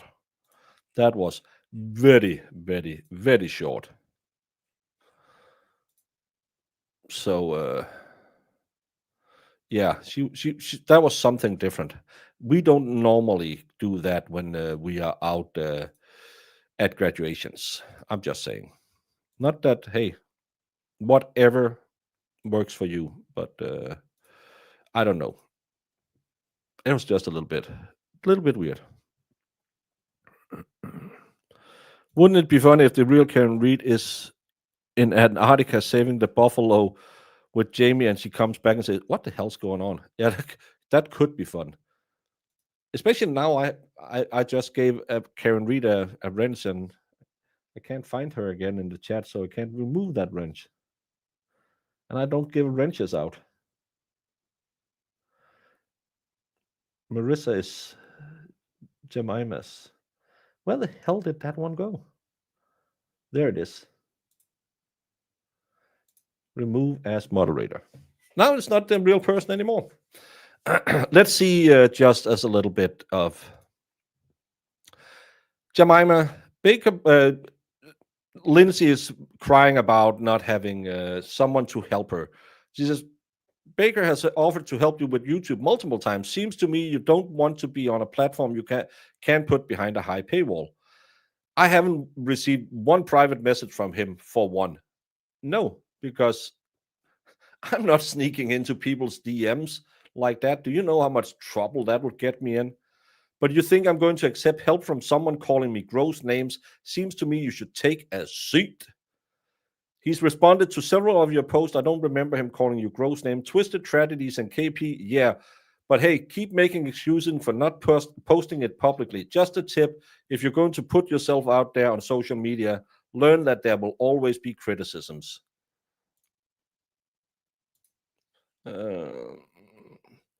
Are you new here? I've been dealing with criticism since December 23, kid. And yeah, he did, calling me the town bicycle. I know you watched my show, honey. That's not criticism. That's misogynistic and sexist rhetoric. No, it's because you are a town bicycle. You bang way too many dudes. Do this.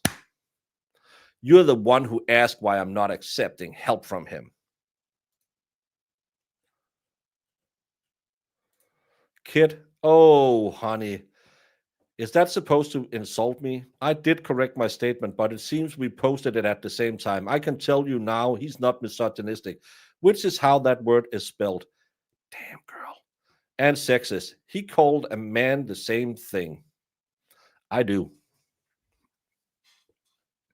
You always know it's a good thing when people are calling you kid, especially a woman who can't handle her own life. If I was a betting man, would you bet on Aiden cases being dismissed due to the conflict of Lindsay?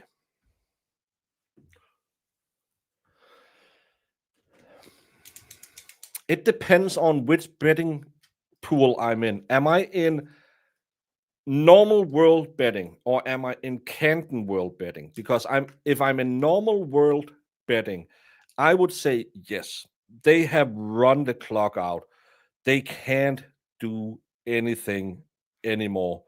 They need to end this. They can't use all this taxpayer money. I can't draw a dog, but I tried. In normal world, yes, this would end the farce. In Canton, an SUV can fly into space. A car can travel multiple times the speed of light. a blizzard can deposit feet of snow hours before it starts. I'm not believing anything till we see it done. That's why, again, trust but verify. Trust but verify. I can't see them going forward with it, but I can also tell you I've seen enough things that they couldn't do that they did that I don't believe nothing would ever be normal in there. Well, we use it a lot in Denmark because we have a lot of bicycles. Do I need another marker? No, I have a lot of markers. Just use the wrong one. Now you know why my brain melts on the daily here. I couldn't live with knowing this is how you're treated by your state. It's unfair, it's discriminatory, it's I don't know. Wouldn't a bike be useful to most people? It would. But the problem is the saddle will get worn at some point when it has so many asses on it.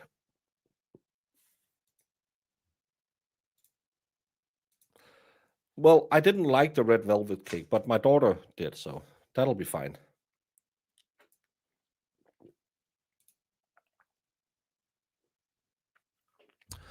But that's a long time for Aiden to be facing prison.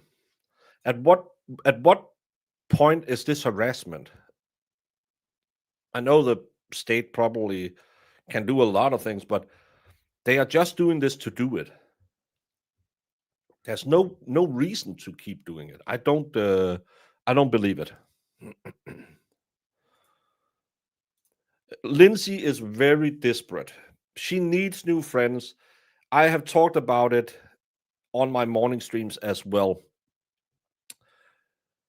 What Lindsay is doing right now is Lindsay isn't a smart person, but Lindsay knows how to do a few things. She can use her hoo-ha to get what she wants. She can use her tears to get what she wants. And right now, she's using her tears. And sadly, it's kind of working because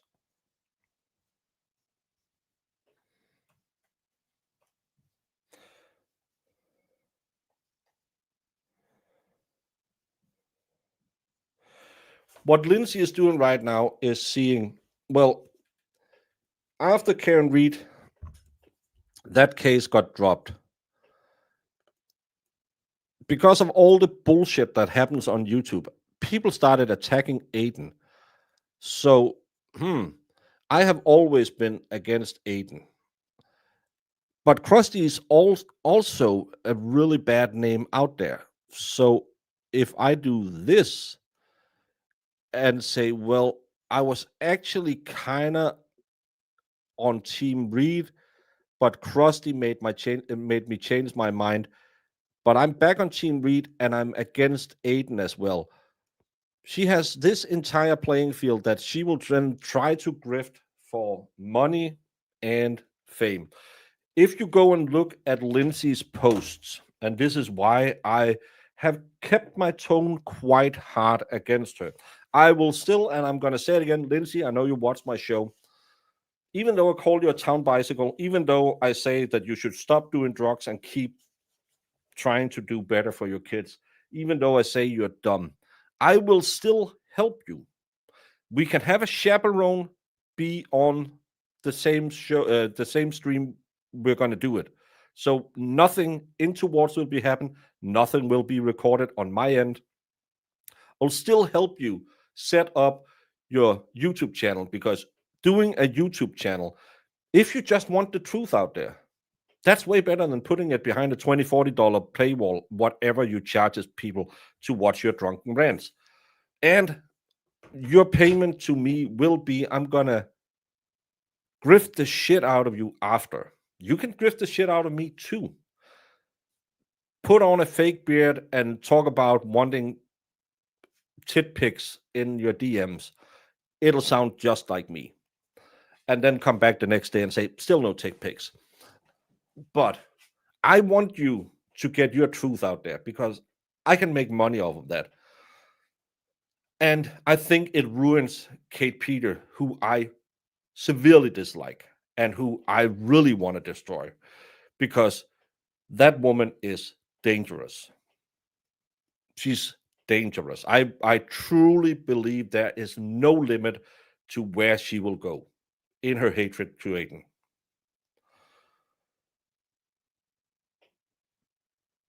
But what Lindsay is doing right now, she's crying on the twit. I wish someone would help me. I want to get my truth out there. And oh, Krusty was so mean to me. And I know that Jen McCabe was so mean to me. And everyone was so mean to me. And everyone was evil. And everyone was. And sadly, some people sit there and think, well, she was kind of a victim. Yeah, Aiden can be an asshole sometimes. And because I hear a lot of people say, well, we fight with Aiden for the Karen Reed and for his freedom, but we don't like his style. So people sitting there think, yeah, well, he can be kind of an asshole. And everyone hates Kate Peters. So maybe Lindsay Gattani is a victim. Maybe I was too harsh. Maybe she's that poor woman. And that's what I'm seeing. I said it when she dropped this, that she would do two things. And actually, she surprised me. She did a third thing. Because she made a Substack, which is stupid. She could make way more money on YouTube. I could have her monetized in a week. 2, I am still in the belief she will try and get on Jess Machado's show. I think Jess have reached out to her.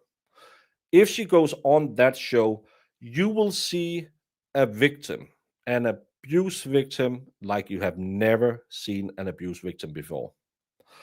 She will tentatively say, well, Aiden, I still feel but the police doesn't see it that way, but that doesn't change my feelings. And am I not the right person to tell how I feel? And shouldn't you trust my feelings? And she will try and get a redemption arc, because you Americans love to build your heroes up after they came down. And swimming in the water between Aiden Carney and Kate Peter, you can build a foundation there if you're smart. But she's money hungry and she's dumb. So she's not gonna go out there and build anything.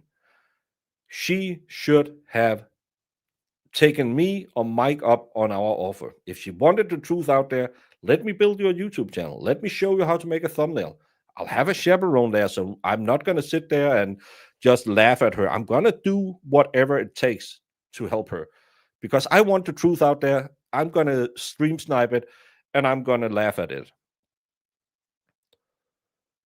But she could have made money. She could have built her, but she has a big old problem. She has a monkey riding her back. And you saw that in Frank videos. So everyone who kind of felt like Lindsay might not be that bad, go watch the videos with her and Frank, where he makes fun of Aiden being raped in prison and she's laughing like a hyena. That's Lindsay. The one you're going to see when she accepts either Mike's show or Jess Machado's show, it's going to be one of those two shows she's going to go on, will be a victim. And she will play that victim to perfection. She is innocent. She was used. She's not that. She's just a poor woman who doesn't have any capabilities. It's all the misogyny in the world that always hurt her. That's why her life has always been like that. And yes, she knows that technically, legally, it might not be a rape, because the police sadly doesn't see women as victims in a lot of rape cases. That's why she spoke at the Senate stairs about DV violence. But she's so glad that she finally can get a chance to come here. and talk about all she ever wanted was actually to free Karen Reed. And she knows that her hatred blinded her. And when her hatred blinded her, she got in bed with Kate Peters, and that bed is scummy. The sheets haven't been changed in years. And Kate Peter took this poor, innocent, fragile little woman who was just betrayed by a guy she loved and turned her into a monster. She used her to give Tully information that's not true, to disclose things in front of a grand jury that wasn't true. And all she's begging is, give me a chance to prove that I am a better person. And that's going to be exactly the show you're going to see when she is going to make her appearance. Because that's how she's run her life, her entire life.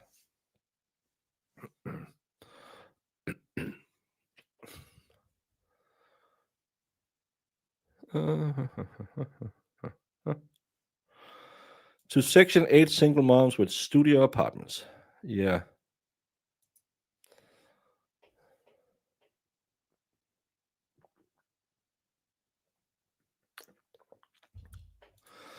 You're so right. Hurt people shouldn't hurt, but they are lifelong victims. This woman just have all the classical signs of being a professional victim. She never ever had any agency in her own life.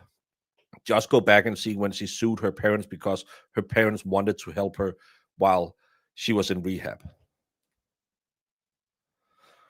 Don't fall for the picture she gives you. Remember who she is behind the scenes. She'll dress up nice. She'll put on makeup. She's a pretty woman for, how old is she now? 40. She's pretty when she puts on her war face and combs her hair. But if you ever feel a little tinkle in the dinkle, go listen to her cackling like a hyena when someone talks about grape. How many grape victims do you know who laugh when that subject is breached? I have had quite a few grape cases I have sat in court over. Trust me, none of those women laughed. Not a single one of them. And I bet you not one of them will ever laugh again at a grape joke. One of these young women, I will never, ever forget her. She was destroyed, mentally destroyed. Physically, no, but she was mentally destroyed. She had developed severe anorexia. She had become a cutter. She had so much makeup on you couldn't recognize her if you saw her, because we saw some pictures from back when it happened. Couldn't recognize her. She was a human shell. She had been in and out of the anorexia clinics ever since that happened. That woman will probably die before she's 40 because a man sat in a car and said, time to pay for the ride. She will never see any jokes about grape being fun, no matter how you tell that joke. So, sorry for not trusting the town bicycle.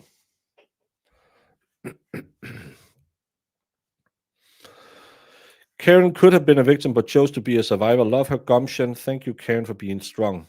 She had the biggest balls, and thank heaven for that. I don't know Nurse Kim.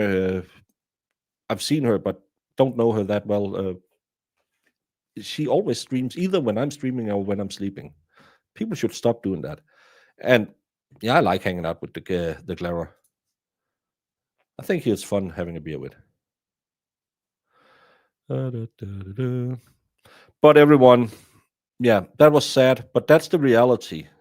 That's the reality out there. And that's why I don't trust her. I'm sorry, I don't trust her. My latest rape case was a 14-year-old girl. No smiles on that face.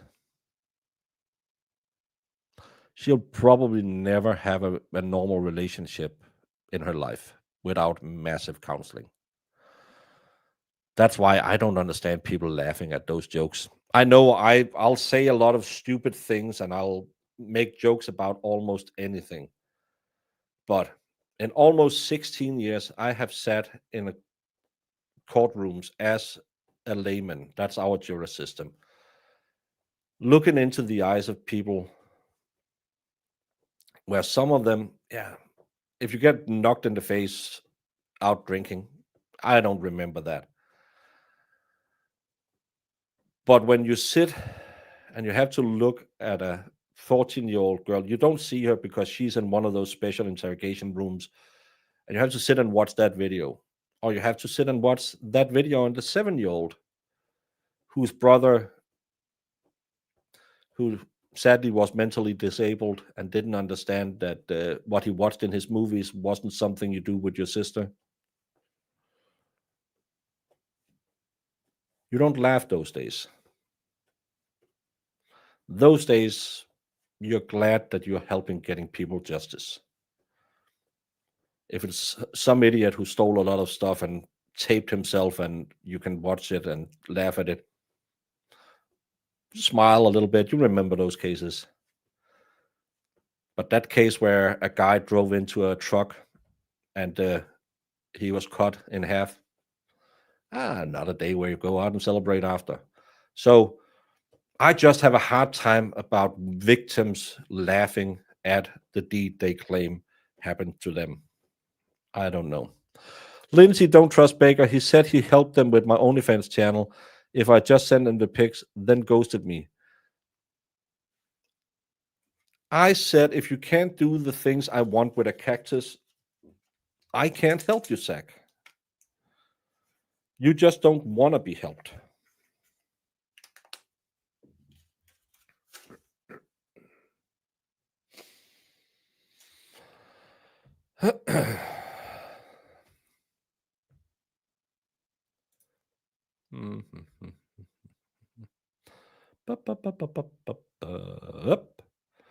That's why we should not judge. You never walk the day in shoes.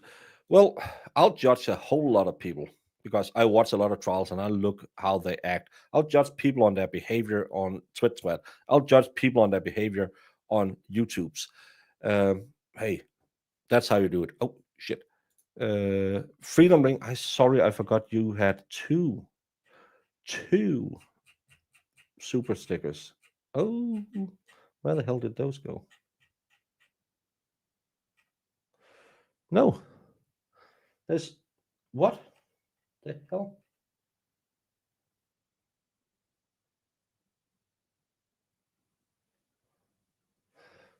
I'm so sorry I missed it. Freedom Ring sent two $3 super stickers with a fist bump pair. I'm so sorry, Freedom Ring.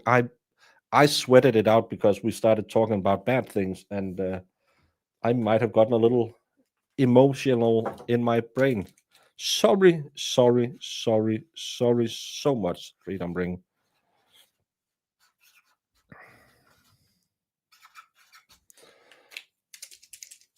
But sorry, sometimes I'll zone out of chat and I shouldn't do that. But thank you again.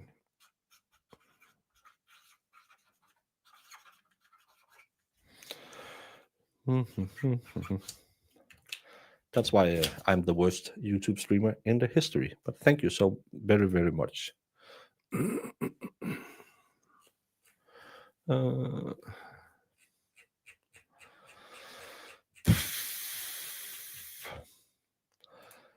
Well, it's just I think a lot of people show who they are, and you can't judge them. If I had a, can I find that video? Let's end on this one because this is what I saw. Shut up. No, No, that's not what I want to do. I'm going to do this. Going to do this. And just listen to what happened in a spaces, I think yesterday, 2 days ago. And these people want to play fair with us, they claim. This is what they sit and laugh at. I don't find it that funny. All to come forward is that I had nothing to do with it. And so all you turtle riders, you bet your fucking ass I'm going after that motherfucker. And I hope 2 kids, 5 kids, 20 fucking kids. I don't give a shit. Fuck him.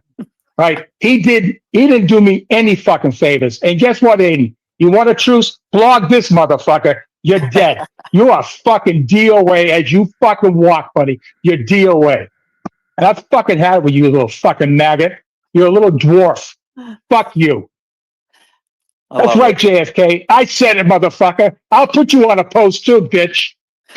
No, I'm no JFK. I'm kind of doing what you do to me, JFK. Don't take it too hard, buddy. All right, relax. The anger is to where it should be. And fuck you, Turtle Boy.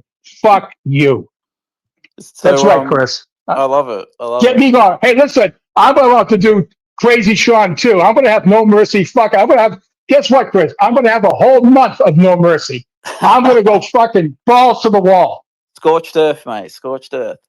I'm going to have a whole month and tell fucking Auntie Deb. But Auntie Deb. Hold on. I got to mess with Auntie You're on Deb. a roll. Go. Love it. Go. Don't waste your time trying to recite what I do from the heart. You can't recite me, Auntie Deb. You do your little telephone conversations, right? You know, whatever the hell you did. That. I'm going to tell you, Jimmy, that was a fucking masterpiece. Whatever you did in that telephone the other day, I thought was great. But hey, Jimmy, keep playing my fucking Crazy Sean fucking thing. I love it because now it brings back all the energy again, all the fucking anger I had. And to all those people, Julie out there, and I'm sorry, we all fucking went at each other. But guess what? I might have a whole fucking. Hey, I got my microphone. I got that fucking channel. I might have a whole fucking month of no mercy. I'm gonna maybe no mercy November. How about that? Every fucking night, I'm gonna go on. I'm gonna give up everything I have, every motherfucking thing I have. So I'm gonna throw it all out there. The half girl or the half man, whichever way you want to go. It's interesting though because like he says, "Oh, it was by design." I don't think it was by design at all. That was creepy, man. That was so creepy. Like pretending to be a women's advocate and. Oh man, that's his cover. Hold on, Chris. That's his cover. He's a fucking predator. He's a groomer. Are you kidding me? Come on, Boyles. Come on, Boyles. Come on.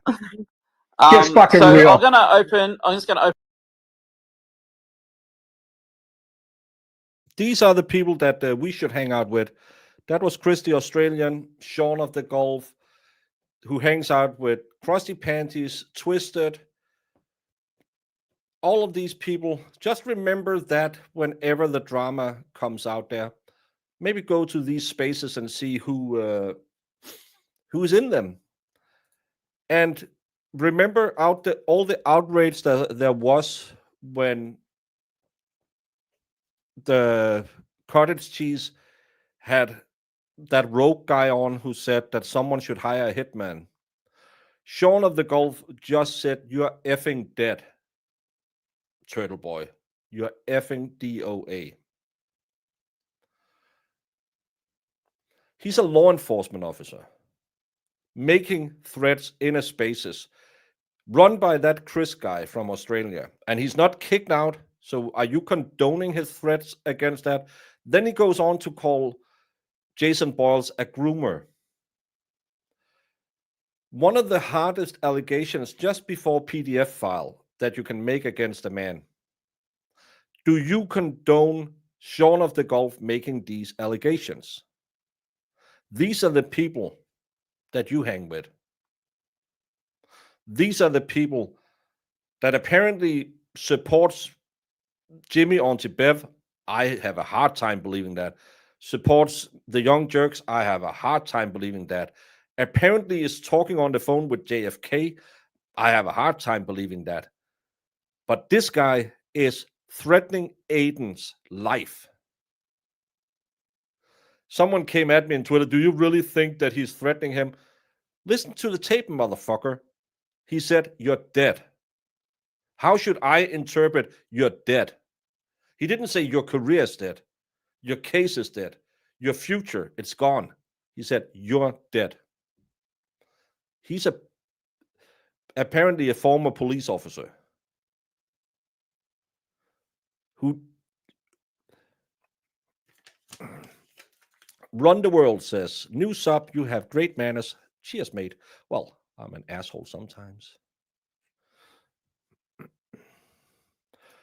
Yeah, Boundless said that on Plevin's channel, and we all were up in arms that, hey, Plevin, maybe don't put that out there. Yeah, and Chris said, "I love it.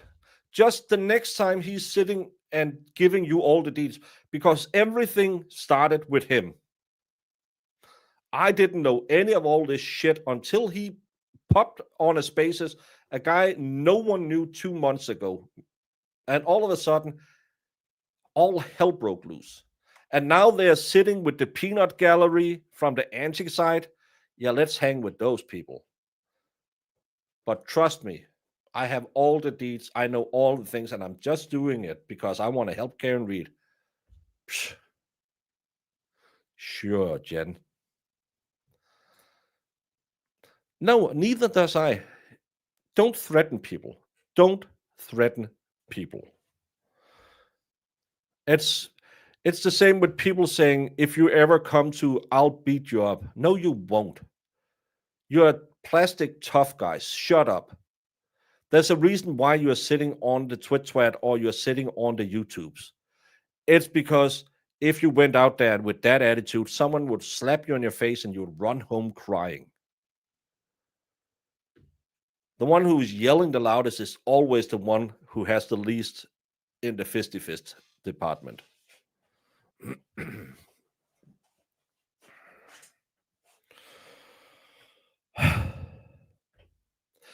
Yeah, and he had all the connections. Apparently, he had another channel that got yeeted, but he had the connection to Flip Flop, so he could go crazy over Olivia.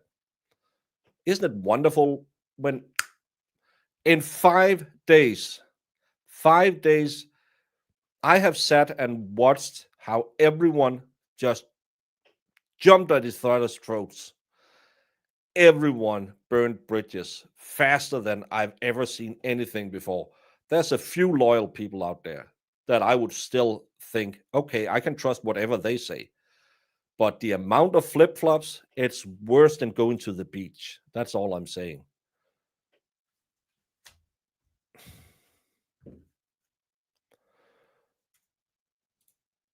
Yeah, I think, I don't know if they, yeah. That's Sean, I think he's in his late 60s, early 70s. Yeah, he's in his 60s. But hey,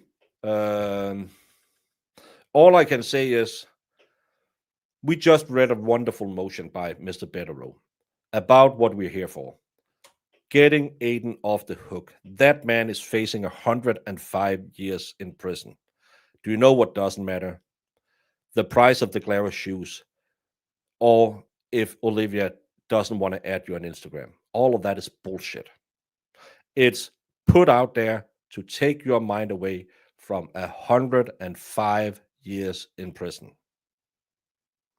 Don't let them cheat you. Don't let them remove focus.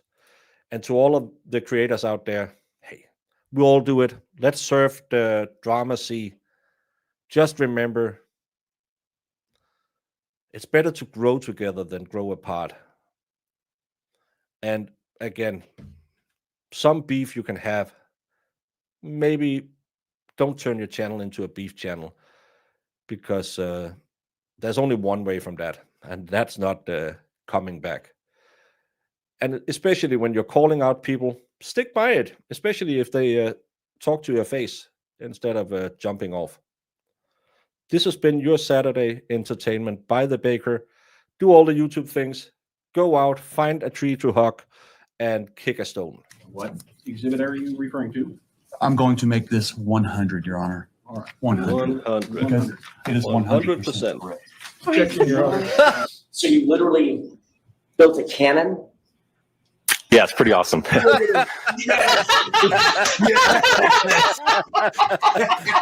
All right, I'm in love. Go back. Please do that again. Oh, that was the cutest thing I've ever seen. While I'm waiting for this, did you, whether it's true or not, believe that Mr. Randolph had slept with your wife? I wouldn't care. You wouldn't have cared? No, Did you believe he had slept with your wife? no, Did you believe he slept with your mother-in-law? probably did. Everybody has. So there- Everybody has.